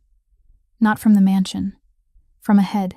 From a dirt road cutting through the woods she didn't even know existed until this second. Headlights swept the trees, blinding, and a black SUV barreled in, breaking hard 10 steps from her, gravel spraying. The door opened, and the man who stepped out wasn't Jace. It wasn't anyone from Cade. Patrick Caldwell stood in the headlights, 67 years old, silver hair slicked back, black wool coat, eyes as dead and cold as fish. He looked at Tessa, looked at Wyatt, and smiled. The kind of smile Tessa recognized on instinct from 6 years in a hospital. The smile of a man no longer capable of empathy. The smile of someone whose hatred has eaten away everything human. "The famous nanny," Caldwell said gently, politely, the politeness of a snake before it strikes. At last, 2 men got out behind him. Large, professional, moving like machines. Tessa backed up, holding Wyatt, and she fought. She scratched, bit, kicked, screamed into the night, used everything she had, the survival instinct of a mother protecting her child, igniting so violently she felt her teeth sink into a man's wrist and tasted blood, metallic and hot. It didn't matter. They were trained. She was a barefoot nurse, weighing barely 121 pounds, holding a 4-month-old. A large hand clamped her wrist, prying her fingers off Wyatt one by one, but she screamed and clung. Wouldn't let go, wouldn't let go, wouldn't let go, until something damp and sweet pressed over her nose and mouth. A drugged cloth. The chemical smell punched into her brain. The world tipped. Her legs lost strength, and in the last moment before darkness swallowed her consciousness, Tessa saw the Ashford mansion burning in the distance, black smoke rising into the dawn like a funeral, and she thought of Ruth standing in the smoke with her gun raised, thought of Kade somewhere in the fire, thought of Rosalie beneath cold earth. Then blackness. Tessa was taken. Ruth had fallen. The mansion burned. And Cade, was he still alive? If you want to know what happens next, share this video with someone who needs to hear this story. And don't forget to subscribe, because the next part will change everything. The first light that slipped through Tessa's lashes was a dull yellow, not the emergency glow in the safe room, but the tired beam of an old table lamp, shining through a stained, yellowed fabric shade. Tessa opened her eyes, and the world tilted. The ceiling was high, paneled in dark wood, with a wrought iron chandelier hanging overhead like the skeleton of some animal. This wasn't the Ashford estate. This wasn't a hospital. This wasn't anywhere she knew. Her head ached as if it were being crushed in a vice. The chemical stink from the drugged cloth still clung inside her sinuses. Her mouth was dry and bitter, and when she tried to sit up, her arms shook so hard her elbows folded under her. Then instinct snapped her fully awake, more violent than any rush of adrenaline. Wyatt. She whipped her head around, eyes sweeping the room in a frantic blur, her heart pounding so loudly she could hear it in her throat, and every millisecond she couldn't see him felt like dying by inches. Then she saw him. A wooden cradle stood beside the bed, an old-fashioned thing painted white with the paint flaking away, and inside it Wyatt lay curled up, eyes closed, his tiny chest rising and falling in steady rhythm, one small fist clenched around the corner of a wool blanket, peaceful, sleeping hard. Relief poured through Tessa like warm water, from her chest down into her legs, so intense she nearly sagged back onto the mattress. But the relief lasted only 3 breaths before terror replaced it. Because if Wyatt was here, safe, tucked into a warm cradle with a blanket, then someone had deliberately kept him alive, deliberately cared for him, and that meant he wasn't the target. He was the bait. Sleep on the train was probably more comfortable. A man's voice came from a dark corner of the room. Calm, gentle, the calm of someone holding every piece on the board and in no hurry to make his move. Tessa turned toward the sound, and Patrick Caldwell stepped out of the shadows, as if he'd been born from them. 67, but not frail, the kind of old that's hard, like an ancient tree rotted from the inside while the bark stays rough and strong. Silver hair combed back from a high forehead, eyes a pale blue that was nearly colorless, and a face stamped with the discreet politeness of a high society gentleman, the sort of politeness that hides something long rotten underneath. He sat in a brown leather armchair facing Tessa's bed, crossed one leg over the other, smoothed his pant cuff, and looked as calm as if he were settling in for afternoon tea. Kate Ashford killed my 2 sons. No greeting, no introduction, just the bare fact, delivered in the voice other men use to talk about weather or stock prices. Michael and James, 23 and 26. Michael liked fishing. James had just gotten engaged. He tilted his head. Those faded eyes locked on Tessa without blinking. 8 years ago. 8 years I've woken up every morning, and the first thing I remember is my 2 boys lying in coffins. 8 years I've waited. Caldwell stood and walked to the window, early light touching his face, and Tessa saw the deep creases around his mouth, grooves carved into flesh by 8 years of hatred. I waited for the day Kate Ashford had something to lose. He has an empire, but he doesn't love the empire. He only owns it. It doesn't hurt to lose what you only own. He turned back, looked at Tessa, then looked at Wyatt in the cradle, and the smile on his mouth made Tessa's stomach knot tight. Then he had a son, and then he had you. Caldwell stepped closer to the bed, stopping 2 paces away, bending until his eyes were level with hers, and Tessa fought the urge to recoil, because she knew that stepping back would show fear, and showing fear to an enemy was handing them more power. He has 2 things to lose, and now he's come. Alone, no weapon, hands up in surrender, offering to hand over everything. Caldwell straightened, smiling a little, like a child being given a gift. Everything. The empire, the territory, the assets, the alliances, everything he built over a lifetime, in exchange for you and the child. Tessa shook her head. She didn't believe it. She couldn't. Kate Ashford, the man she'd read about, the man who'd built an empire out of blood and iron, the man the family council had to bow to, was offering to give it all up for a nurse he'd known for 7 days. You're lying, Tessa said, her voice rough with the drug still in her throat. Caldwell chuckled softly, not amused, but satisfied. Don't you understand yet? He chose you over the empire he spent his whole life building. An unemployed nurse from Queens, buying a first-class ticket with the life insurance money from her dead daughter. He tilted his head, studying her reaction. Yes, I know about Rosalie too. Dex is very thorough when it comes to providing information. Dex. The name confirmed everything.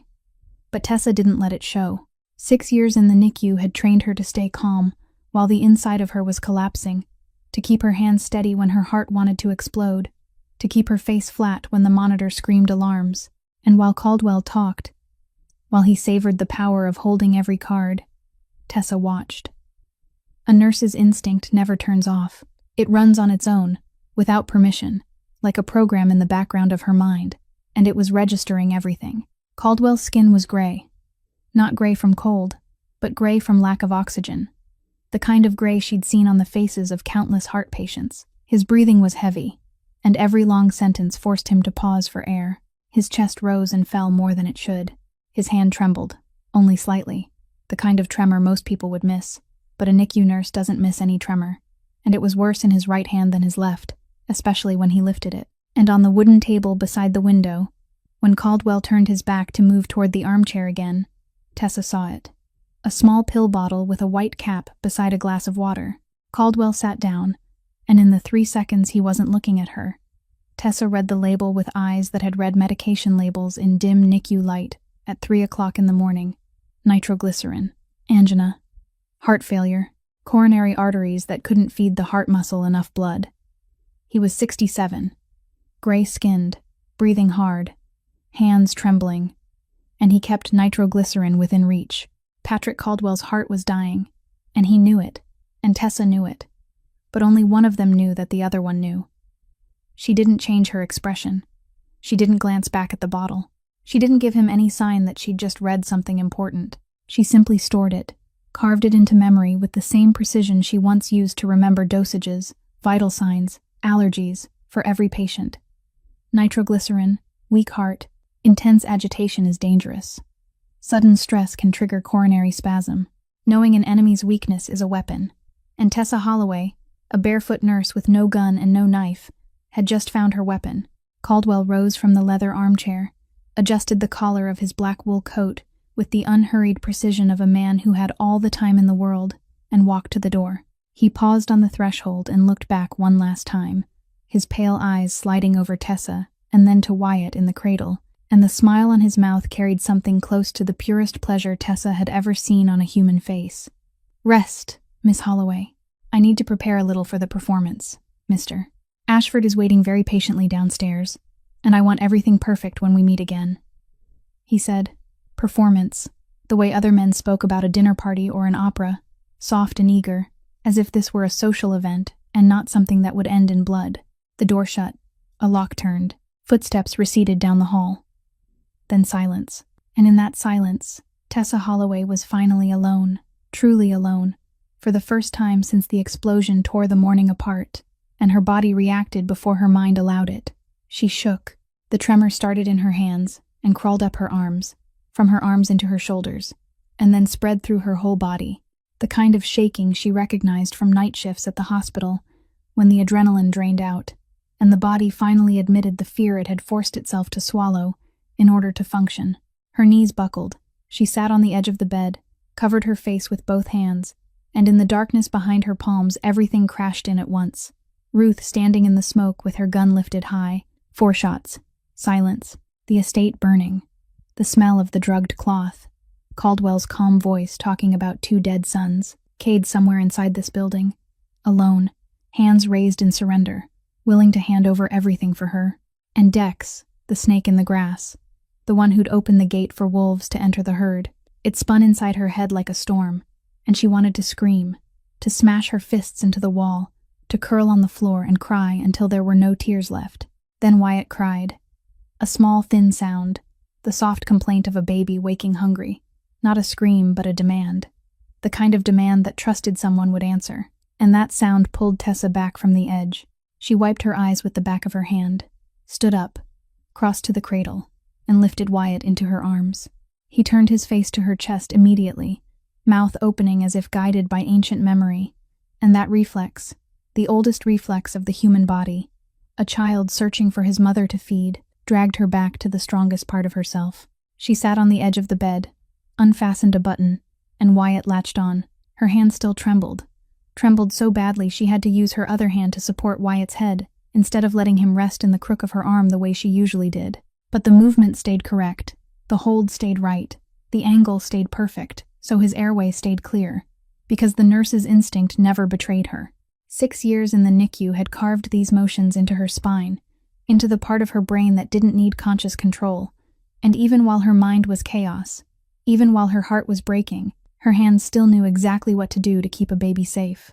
Tessa looked down at Wyatt as he fed, his tiny face peaceful, eyes closed, lashes curved against cheeks that 7 days of breast milk had started to round out again, and in that moment the past slid over the present, like 2 films projected on the same screen, the same posture, the same warmth against her chest, the same small, rhythmic sound of sucking. Rosalie, her daughter, had fed like this too, head tipped in the cradle of her left arm, a tiny hand gripping Tessa's finger, eyes closed, lashes curved on her cheeks. The same posture, the same feeling. But Rosalie had lain still in the night and never woken. Wyatt was alive. His chest rose and fell. His heart beat. Every pull was a pulse of life, fierce and stubborn. And tears slid down Tessa's face. But they weren't the tears of despair. They were the tears of someone seeing a reason to fight. She bent and pressed her lips to Wyatt's forehead, whispering, "We survived losing a child." Her voice shook, but each word landed with the steadiness of a brick laid into a wall. "We survived being abandoned by a husband. Survived 7 months of waking up every morning and having to talk ourselves into believing life was worth living. Survived the sound of babies crying in the hospital when every cry felt like a knife. Survived sudden infant death syndrome." She swallowed. Wyatt's feeding slowed, drifting toward sleep. "We're going to survive this too." She didn't know whether she was speaking to Wyatt or to herself. Maybe both. Maybe it didn't matter. Wyatt finished. His eyes fluttered shut, his tiny fist loosened, and Tessa wiped her tears on her sleeve and lifted her head.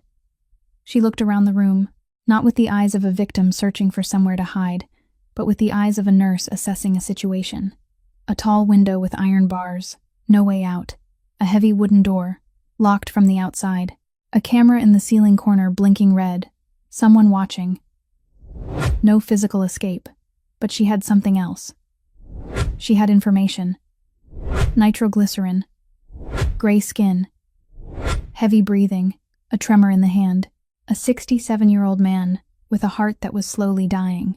Patrick Caldwell was a bomb with a slow fuse. And she, a pediatric nurse with 6 years of experience in a unit where understanding hearts was survival, knew exactly what would make that bomb detonate earlier than he expected.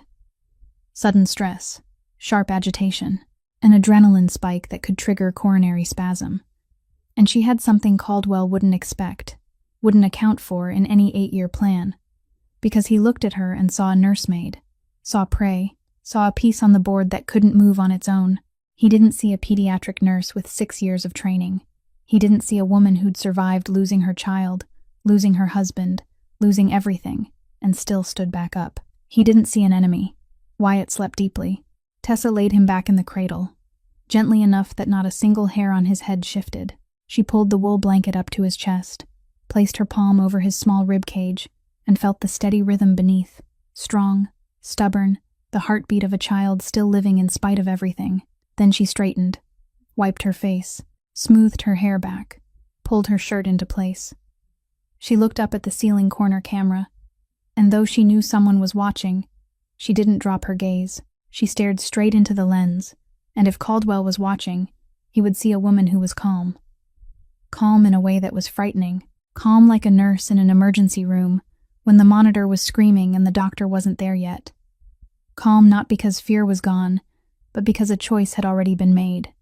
Footsteps sounded in the hall, the lock turned, the door opened, and Caldwell stood there, his pale eyes lit by that sick pleasure, his right hand holding a pistol, his left hand adjusting his collar, and he raised the gun and pressed the steel barrel to Tessa's temple. The metal was cold against her skin, and she could feel the ridges of the barrel imprinting her. "Go meet your lover," Caldwell said softly, the gentleman's smile on his mouth, and he shoved her toward the doorway. Tessa walked. She didn't shake. She didn't cry. She didn't beg. She crossed the threshold with her eyes open and her back straight, and in her mind there were only 3 things: nitroglycerin, a weak heart, and the right moment. She wasn't a victim being dragged away. She was a woman waiting for her chance. Caldwell shoved Tessa into the hallway. The barrel of the gun pressed hard against her temple, cold steel branding her skin like a stamped seal, and she could feel the smallest movement of his hand traveling through the metal, could feel the finger on the trigger trembling the way a 67-year-old with a heart that was slowly failing trembled, not the way a man trembled from fear. Wyatt was in her arms, startled awake from being lifted too quickly, letting out a small cry, the weak cry of a baby who was exhausted and terrified, and Tessa held him with both arms tight to her chest, shielding him, and also feeling that tiny heartbeat under her palm. The heartbeat that reminded her there was still something worth living for. The stone spiral staircase led down to the ground floor, each step narrow and steep. Gray stone walls damp with cold, the sconces along the wall flickering weakly. Caldwell walked behind her, gun aimed at the back of her head, and Tessa counted the steps in her mind not because she wanted to, but because her brain needed something concrete to hold on to so she wouldn't collapse. 17 steps. 17 steps between the cell and the ground floor. 17 steps between her and Cade. When they reached the ground floor, Caldwell shoved her through a wide hallway of dark wood, past a grand dining room with a long table that could seat 20, past a sitting room with a massive stone fireplace. And then Tessa saw the glass doors, and through the glass, she saw Cade. Her heart stopped. Not as a metaphor. For one real beat, her muscle clenched and went still before slamming back to life so hard she felt it in her throat, in her temples, in every fingertip. Cade Ashford stood in the courtyard under harsh white headlights, the light falling on him like a spotlight in a play where he was both the lead actor and the offering. His black suit jacket was torn at the left shoulder, the fabric smeared with dark, dried blood. A long cut ran beside his right eye. The blood congealed into a dark line from brow to cheekbone, making half his face look like it wore a warrior's mask. His white shirt was now half red and half gray, and Tessa didn't know how much of that blood was his and how much belonged to someone else. But he stood straight, back straight, shoulders open, chin lifted, proud to the point of cruelty, proud in the way of a man who'd decided he was going to die, and had decided he would die standing. His hands were raised above his head, palms open, fingers spread. Surrender. Cade Ashford, the East Coast king, the man who'd never bowed to anyone, stood in the yard of his enemy with his hands raised in surrender. No guards, no Jace, not a single person behind him. Alone, completely, absolutely alone, stripped bare before the enemy as if he'd peeled off every layer of armor, every ounce of power, everything he'd ever been, just to trade for the two people trapped behind this glass. Then their eyes met. Through the pain, through the glare of headlights, through the 20 steps of distance between the sitting room and the yard, gray met brown, and Cade's mask cracked. It shattered. No piece left intact. In one instant, Tessa saw everything on his face. Relief that she was alive. Terror at the gun pressed to her head. A raw, rough love with nothing to hide. And something like an apology without sound for pulling her into this world, for failing to protect her, for loving her and turning her into a target. All of it at once.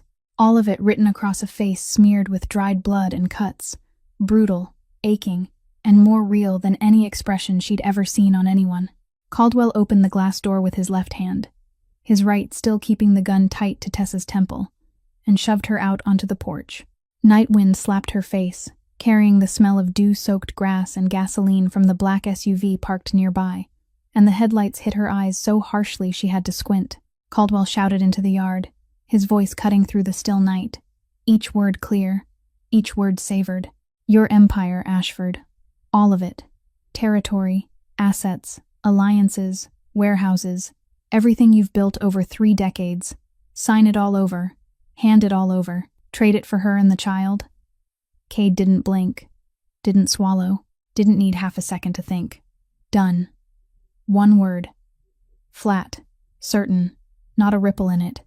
As if he'd agreed to lend someone a pen instead of surrendering an entire empire. Anything you want. Paperwork, signatures, a statement to the council, anything. Don't touch them. Caldwell laughed, short and dry, not happy. Touching. Truly touching, Ashford. Your father would vomit if he could see you now. The smile died. His pale eyes went cold. But I can't let you live. You know that. I take your empire today, and in 6 months you'll rebuild from nothing.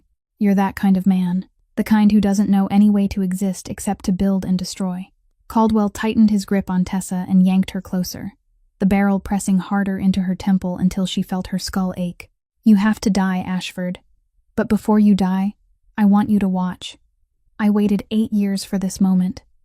8 years of staring at Michael and James every morning. You're going to watch me take everything, starting with her. Tessa felt Caldwell's finger clamp down more firmly on the trigger, felt his pulse hammering through the hand, pressing the gun to her head, faster than normal, fast in the way a weak heart was being forced to work too hard. Nitroglycerin, she thought. A weak heart. Agitated. A racing pulse. Dangerous. But not enough. Not yet. She looked at Cade through the glare, looked at him standing there with his hands raised in surrender, watching her and the gun at her temple, and she saw what Caldwell couldn't see, because Caldwell was looking at a victim, and she was looking at the man she loved. Cade's fingers moved. Slightly. So slightly. The index finger of his right hand scraped once against his palm, a tiny motion that would be invisible to anyone who hadn't spent 7 days learning to read every shift of his body.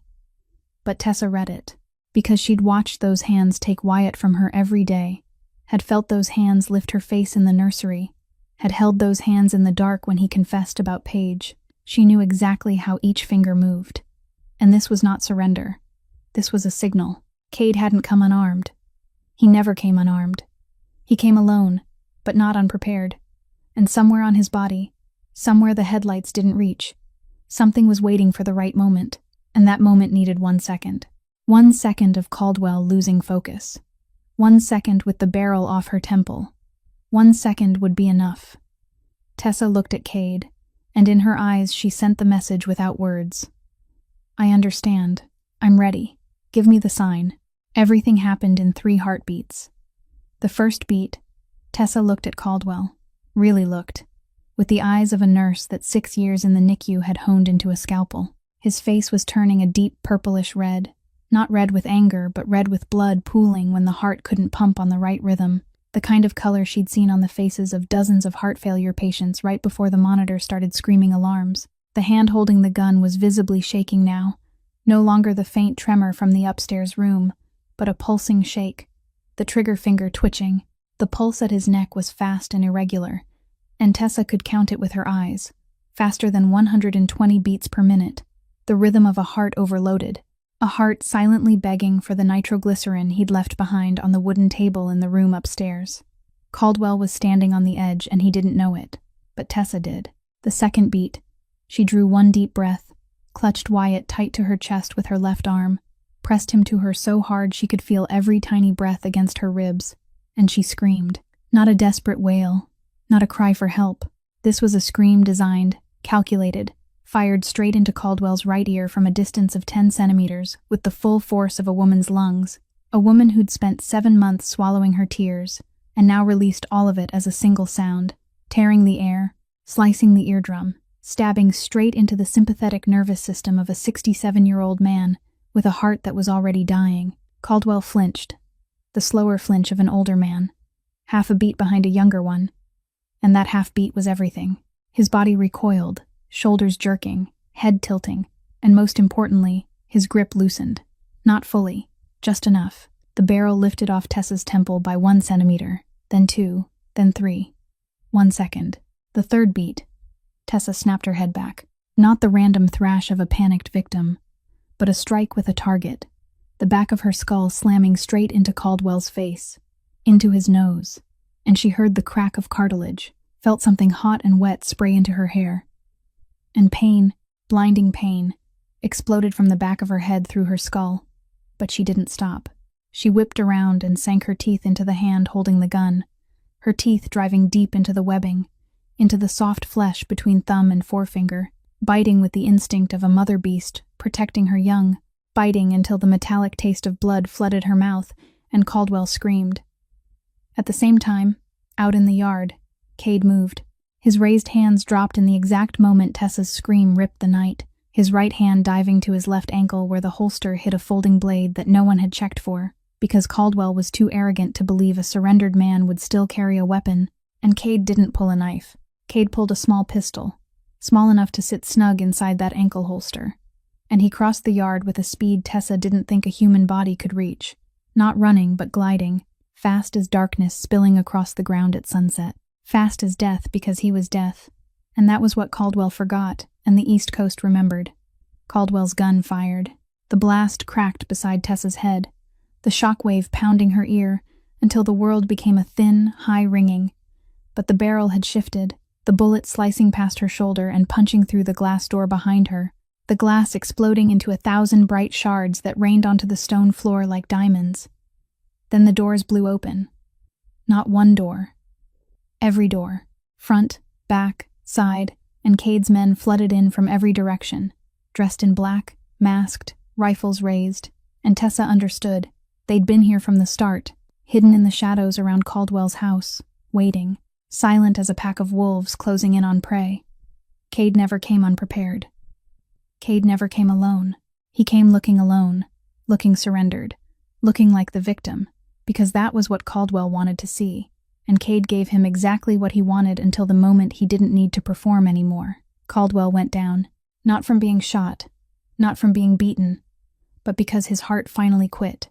His left hand clawed at his chest, his face draining from purplish red to a dead gray in 3 breaths, eyes wide, mouth open, and he crumpled onto the stone like a sack, the gun clattering as it fell.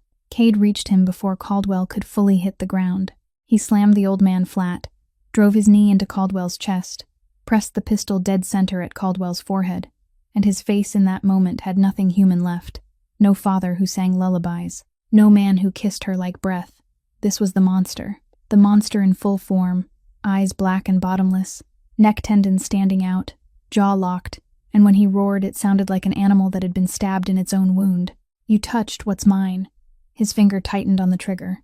Tessa saw the muscle in that finger go white with force, saw the metal of the trigger inching back millimeter by millimeter, and she knew that in half a second, Patrick Caldwell would die on the floor of his own house, and Cade Ashford would become, forever, the thing he'd sworn he didn't want to be anymore. Cade.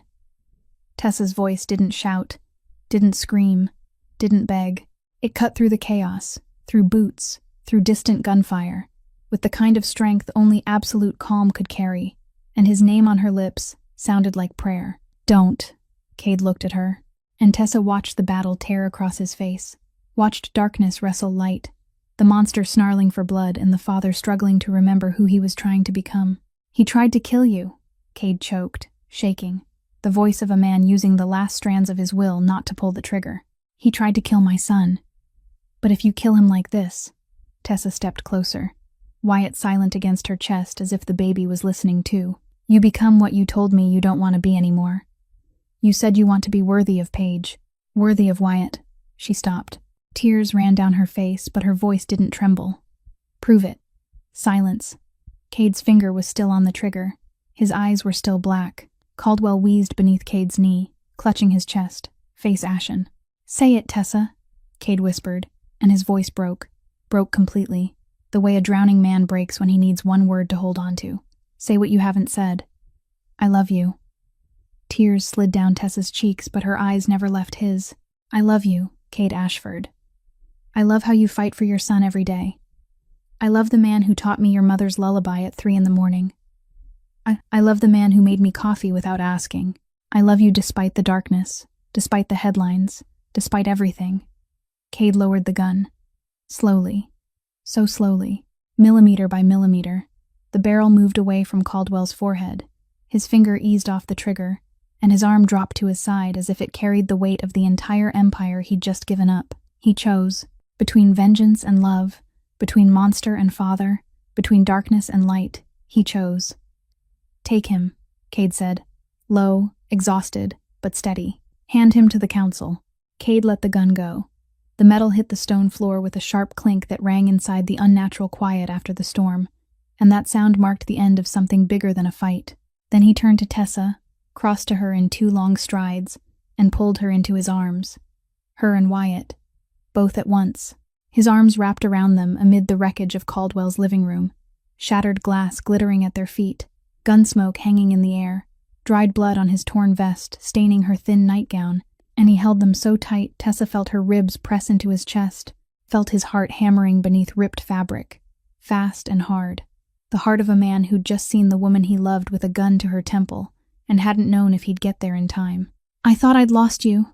Cade's voice broke into her hair, his mouth pressed to the top of her head, and every word vibrated through her skull like a bell. "When the fire started and Jace said the safe room was breached, I thought." He didn't finish. He didn't have to. Tessa understood the rest in the way he tightened his hold, in the tremor in his arms, in the way a man who'd never trembled for anything in his life was trembling now because of her. "You found us," Tessa said into his chest, her voice muffled by vest fabric and tears, and the smell of blood and gunpowder, and the sandalwood that still lived somewhere underneath it all. Always.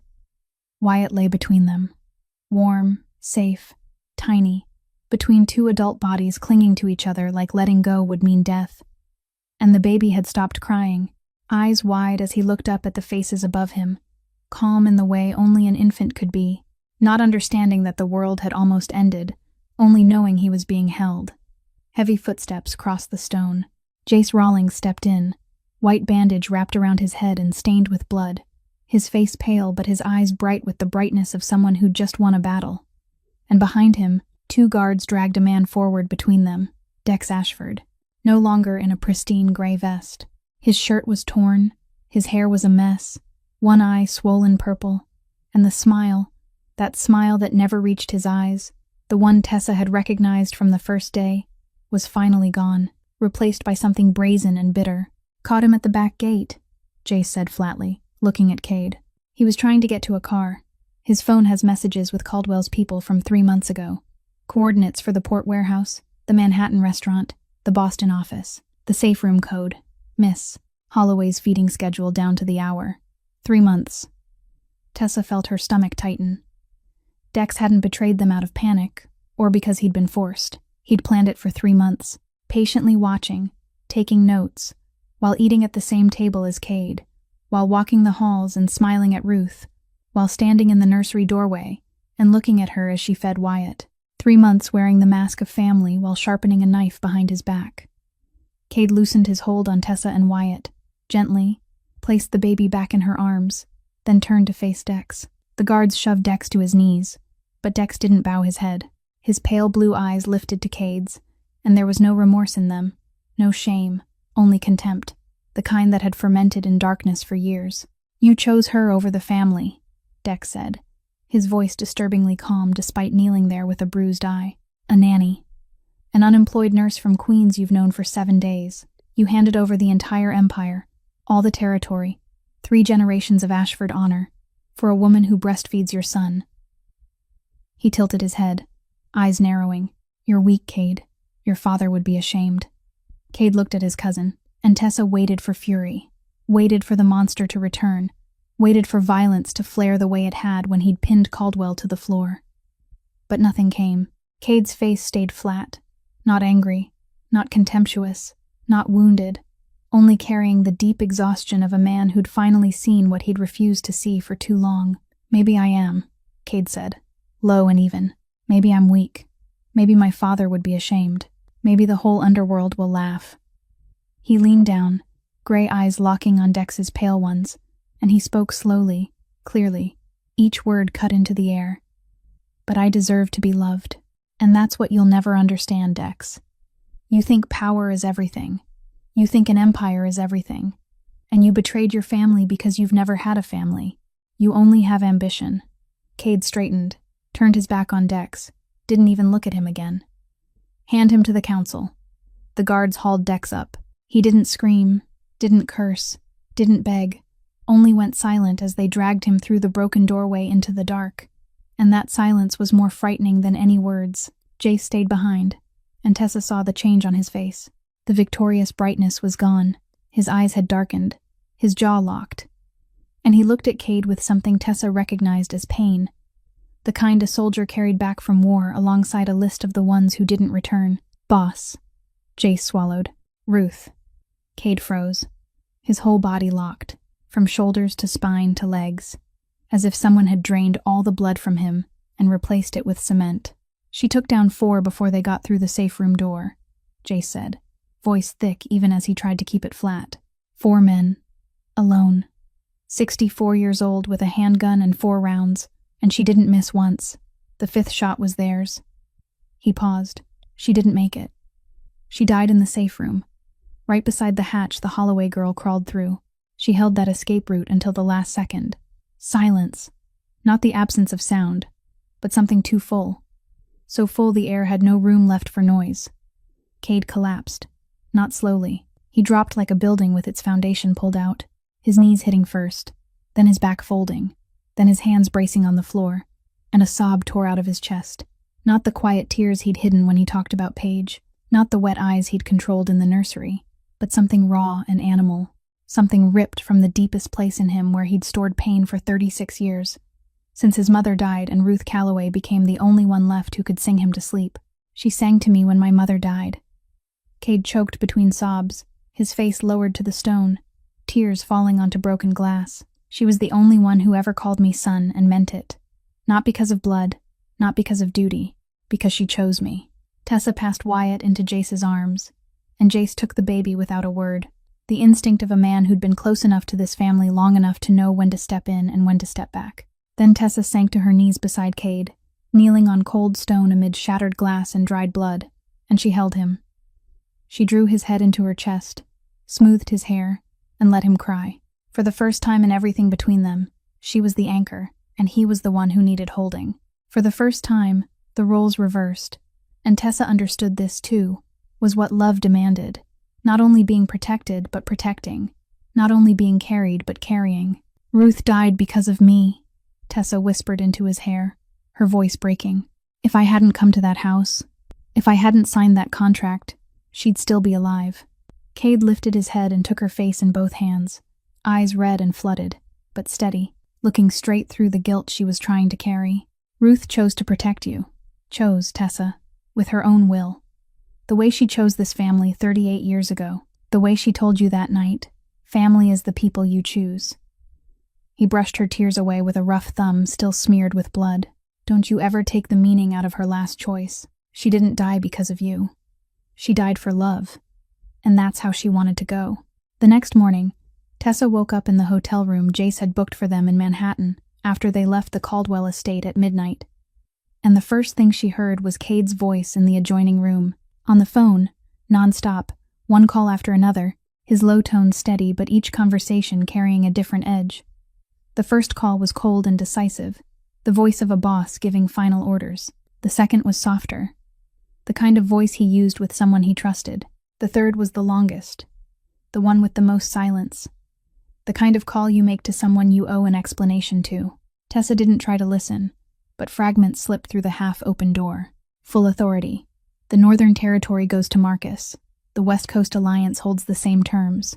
I trust you. Forever." She lay on the bed cradling Wyatt as he nursed his morning feed, staring at the hotel's clean white ceiling without a single crack. Nothing like the dark wood ceiling in the room where she'd been held at Caldwell's. Nothing like the patterned ceiling in the Ashford estate that had burned, and she thought this was the first time in 7 days the ceiling above her didn't carry any threat. Cade came in after the last call, the phone still in his hand, and he looked at it for a long moment, the way you look at an object one last time before you throw it away. Then he set it on the table face down and turned to Tessa. The cut by his eye had been stitched, 7 stitches. Tessa could count them from the bed, and bruising spread from his cheekbone down to his jaw, swelling half his face slightly. But his eyes were bright. Not the bright he wore in the nursery watching Wyatt nurse, and not the dangerous black bright he'd had when he pinned Caldwell to the floor. This was different. The brightness of a man who'd finally set down something heavy he'd carried on his shoulders his whole life, and for the first time could feel how light his shoulders were. "It's done," he said, sitting on the edge of the bed beside her. "The council approved it. Territory, assets, alliances, everything has been divided among the people I trust. Marcus keeps the North. Dominic keeps the port. Tommy keeps West Coast contact." He paused, looking down at Wyatt nursing in Tessa's arms, and the corner of his mouth lifted. Not quite a smile, but the closest thing to a smile she'd ever seen on his face. "I'm done with that life. Done with midnight calls, with blood on my vest, with counting who's still alive today and who isn't. I choose you. I choose Wyatt." His voice dropped, and Tessa heard the name of the woman she'd never met, but understood more deeply than almost anyone. "I choose to be the man Paige believed I could be. The man Ruth believed I could be." He pulled a folded set of papers from his jacket, opened them, and placed them on the bed. Photos of a house. White wood, 2 stories, a gray roof, a wide porch wrapping around, and behind it a clear blue lake reflecting a forest of maples. A blue sky that only Vermont seemed to have, the kind of blue New York had forgotten a long time ago. By the lake, in the woods. The nearest town is 40 minutes away by car. No organized crime operates within 200 miles. He set the photos down, looked at Tessa, and in his eyes was something she'd seen the night before when he'd knelt on stone, the thing the monster hid best and the father revealed most. Fear. Fear she'd say no. "If you'll have me." Tessa looked at the house, at the lake, and the maple forest and the white porch, then at Cade, his bruised, swollen face and his bright eyes, sitting on the edge of a Manhattan hotel bed with half an empire handed away and the other half burning somewhere in the city, asking her, an unemployed nurse from Queens, whether she'd accept him. "When do we go?" Tessa asked. Cade blinked once, as if he'd braced for a different answer, and this one surprised him so completely, his mind needed a beat to catch up. "Tomorrow, tomorrow," she repeated, and on her tongue it sounded like a promise. But she didn't get up. She didn't start packing. Instead, she looked down at Wyatt, who had just finished nursing and was falling asleep in her arms, at his peaceful little face, and she thought of another peaceful little face she hadn't seen in 7 months. "Before we leave New York," Tessa said, her voice gentle but steady, "I need to go somewhere." That afternoon, Jace's black SUV stopped in front of Greenwood Cemetery in Brooklyn. The October sky was a soft gray, the kind of gray that didn't threaten, the kind that felt like a wool blanket laid over the city. A light wind carried the smell of wet grass and rotting leaves, and somewhere far off a church bell rang slow and measured. Cade stepped out behind Tessa, carrying Wyatt, and when she started down the narrow path between headstones, he stopped. No one spoke. They didn't need to. He understood there were spaces where another person's presence had to be invited, not taken, and he stayed 3 steps back with Wyatt in his arms, giving her the room she needed. Tessa walked alone between rows of stone, counting from the right corner the way she did every time she came, the 7th row, the 12th marker, and then she stood in front of it. A small headstone, smaller than the ones around it, because the life it marked was shorter than the lives around it. Rosalie May Holloway. Date of birth. Date of death. The space between the 2 numbers was so short her eyes could read it in one glance, and every time she read it, that shortness pierced Tessa's chest like it was the first time. 4 months. Her daughter lived 4 months, the same age Wyatt was now. Tessa knelt in the wet grass, cold soaking through the fabric at her knees, and placed her hand on the face of the stone. Cold. Stone was always cold, even in summer, and every time she touched it, she hoped, foolishly and irrationally and impossibly, that this time it would be warm. "Hi, baby," Tessa whispered, and the wind carried her words between the markers. "I miss you. Every day. Every morning I open my eyes, the first thing I remember is you, and every night I close my eyes, the last thing I see is your face." She paused, swallowed, her fingers tracing the name carved into the stone. "I want to introduce you to someone." She turned, looked at Cade standing behind with Wyatt in his arms, and waved him closer. Cade came forward slowly, each step filled with a respect Tessa hadn't known she'd ever see in a man like him, and he knelt beside her, Wyatt tucked in the circle of his arms. The baby was awake, eyes wide, taking in the grass, the sky, the small stone in front of him. "This is Wyatt, Rosalie," Tessa said, and her voice cracked slightly on her daughter's name, but she didn't stop. "Your little brother, if you'll allow it. You'd like him, baby. He cries so loudly, just like you did when you were first born." She smiled, a smile soaked in tears, the kind of smile that only appears when pain and happiness exist together in the same breath. "And this is Cade." She laid her hand on his arm. "He's going to take care of me. He isn't perfect, but he's good. He's good in the way I need." Wyatt babbled, meaningless sounds from a 4-month-old, but in that moment they felt like an answer, and the baby reached his tiny hand toward the headstone, his fingertips touching the stone, touching Rosalie's name, and Tessa cried. Cade put a hand on her shoulder. He didn't say anything. He didn't need to. Just the weight of his warm hand on her, steady and present, and Tessa leaned her head against his arm, watched Wyatt touch Rosalie's marker, and cried. But for the first time in 7 months, her tears didn't taste like ash. They weren't salty with despair, not sharp with guilt. These were tears of release, not letting go of Rosalie, because Tessa would never let go of her daughter. She'd carry her in her heart until the end of her life. She'd remember those 4 months forever, but letting go of the pain that had kept her a prisoner. Letting go of the question, what if I'd paid more attention, that Brandon had planted in her mind. Letting go of the guilt of being alive when her daughter wasn't. Allowing herself to keep living, not living in Rosalie's place, but living with Rosalie, carrying her, and walking forward instead of standing still in a cemetery. "I love you, Rosalie," Tessa whispered one last time, her hand on the stone. "Forever. But I'm going now, and this time, I'm not going alone." 6 months later, On an April morning when the last snow of a Vermont winter had finally melted, and the lake in front of the house reflected a sky as clear as crystal, Tessa Holloway stood before the mirror in the second-floor bedroom of the white wooden lakeside home and looked at the woman in the glass wearing a simple white dress. The dress fell to her ankles, soft cotton, no beading, no lace embroidery, no long train trailing behind her. Just a plain white dress she'd chosen in the small shop in the town 40 minutes away, and she'd chosen it because when she tried it on, she saw herself instead of seeing a wedding dress. And that was all she wanted for today. To be herself.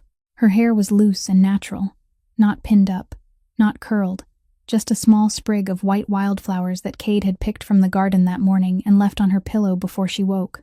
The little chapel sat on the hilltop overlooking the lake, built of gray stone and maple wood, enough space for 20 people. But today there were only 10. Jace stood beside Cade at the end of the aisle, wearing a gray suit for the first time Tessa had ever seen him in anything other than black tactical gear, and the scar at his temple had healed into a thin white line.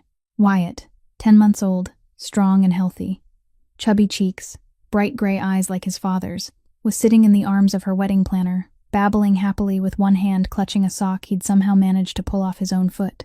And the sound of his babble warmed the chapel more than any wedding music ever could.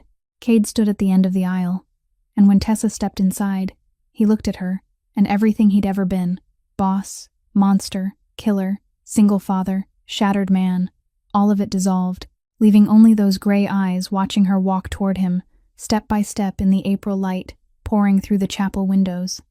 The vows were simple. No mention of an empire, no mention of tradition, no talk of bosses or families or councils. Just two people standing in front of each other, hands clasped, and promising. Cade said, "I promise I'll choose you every day.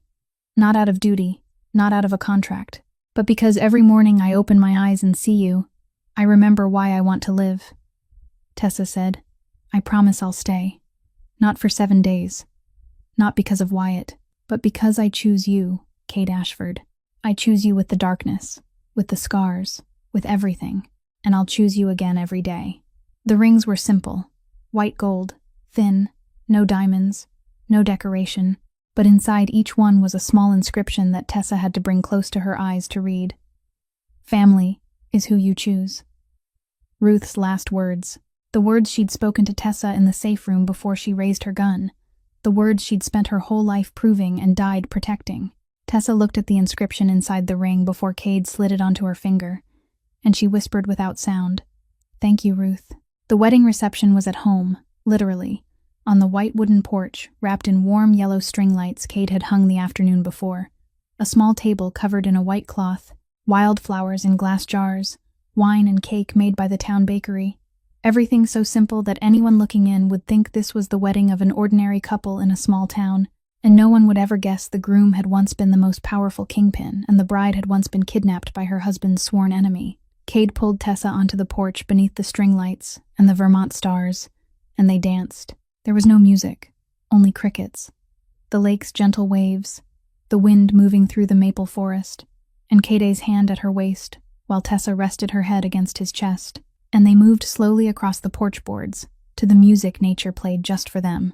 The baby monitor sat on the table beside the cake plate, its screen showing Wyatt asleep in the upstairs nursery, safe, warm, loved. Midway through the dance, Jace stepped onto the porch, holding a brown envelope, and handed it to Cade. Inside were the papers from the Council of Families, a release, stamped, fully signed, permanent, unconditional, no strings. Cade Ashford no longer belonged to the underworld. "You're really free now," Tessa said, her fingers smoothing the paper.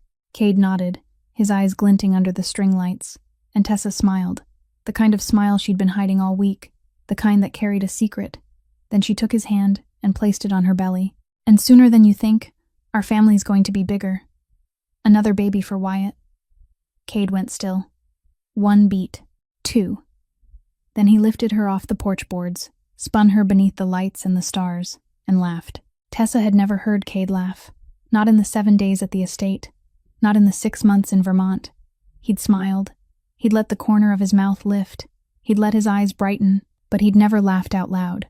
And the sound of it, rough and broken, the laughter of a man who'd forgotten how to laugh and suddenly remembered, carried across the Vermont lake in the night, blending with Tessa's laughter, and tears ran down both their faces, but neither of them wiped them away because their hands were busy holding each other. Late that night, the string lights were off. The guests had gone.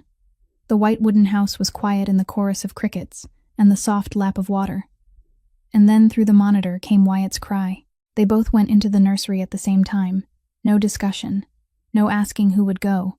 Because they both went.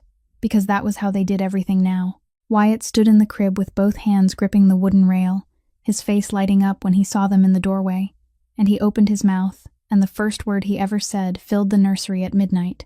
"Mama." Tessa froze, then she broke. She cried as she rushed forward and lifted Wyatt into her arms, pressed him to her chest, and he wrapped his tiny arms around her neck and repeated it. "Mama, Mama." And every time the sound left his mouth, it healed her and tore her at once, because the last child who'd called her mother had gone silent forever, and this child, the child she'd met on a first-class train 7 months ago, was calling her by the most sacred name a human being can be given. Cade wrapped his arms around both of them, holding Tessa and Wyatt together, and in the dark nursery of the lakeside Vermont home, the three of them stood there, complete. Tessa sang the lullaby, Cade's mother's lullaby, an old melody carried through generations, that she now carried too. Her voice not perfect, still off-key in the place Cade used to correct at 3 o'clock in the morning in the nursery of the Ashford estate, but so full of love that Wyatt closed his eyes and fell back asleep before she finished the second line. On the nursery shelf, 2 silver frames stood side by side. Rosalie, 4 months old, smiling in sunlight, the only photo Tessa had kept when she left Queens, and Paige, in a wedding photo, eyes bright, laughing, not knowing her fragile heart would stop so Wyatt's could begin. 2 women gone, still present, still here, in the lullaby, in Wyatt's gray eyes that looked like his mother's, in the way Tessa held him in the posture she'd learned holding Rosalie, in every breath this house took. Home wasn't a place. Not blood, not iron gates or gray stone estates or an empire built on blood. Home was anywhere they were together. Tessa Holloway, now Tessa Ashford, the nurse from Queens who'd bought a train ticket with the life insurance money from her daughter, the woman who'd lost everything and found everything on the same train ride, had finally found where she belonged, and she'd never let go. If this story touched your heart, hit like so more people can hear it. Share it with someone who needs to believe that after darkness, there's always light. And subscribe so you won't miss the next stories, because our family here is only just beginning. Tessa and Cade's story isn't only a love story between 2 broken people. It's a story about choice. Ruth chose to stay for 38 years. Cade chose to let go of an empire to keep his family. Tessa chose to step forward, instead of standing still beside her daughter's grave. Every day, each of us stands in front of choices. Maybe not as dramatic as giving up an empire or facing criminals, but no less important. Choosing to stay or leave, choosing forgiveness or resentment, choosing to love even after being hurt, or closing our hearts forever. The biggest lesson this story leaves behind may be this: real family isn't what we're born into, it's what we choose to build every day. And the greatest strength isn't power or guns, it's daring to love after loss, daring to trust after betrayal, daring to begin again when it feels like everything has ended. How did this story make you feel? Was there a moment that touched your heart the most? Have you ever lived through loss and then found your way back to believing in life? Share what's in your heart in the comments below. We're always listening, and we value every story you share. I wish everyone watching this video good health, a joyful life, peaceful days, and that you always find where you belong beside the people you love. Thank you for being with us. Goodbye, and I'll see you in the next video.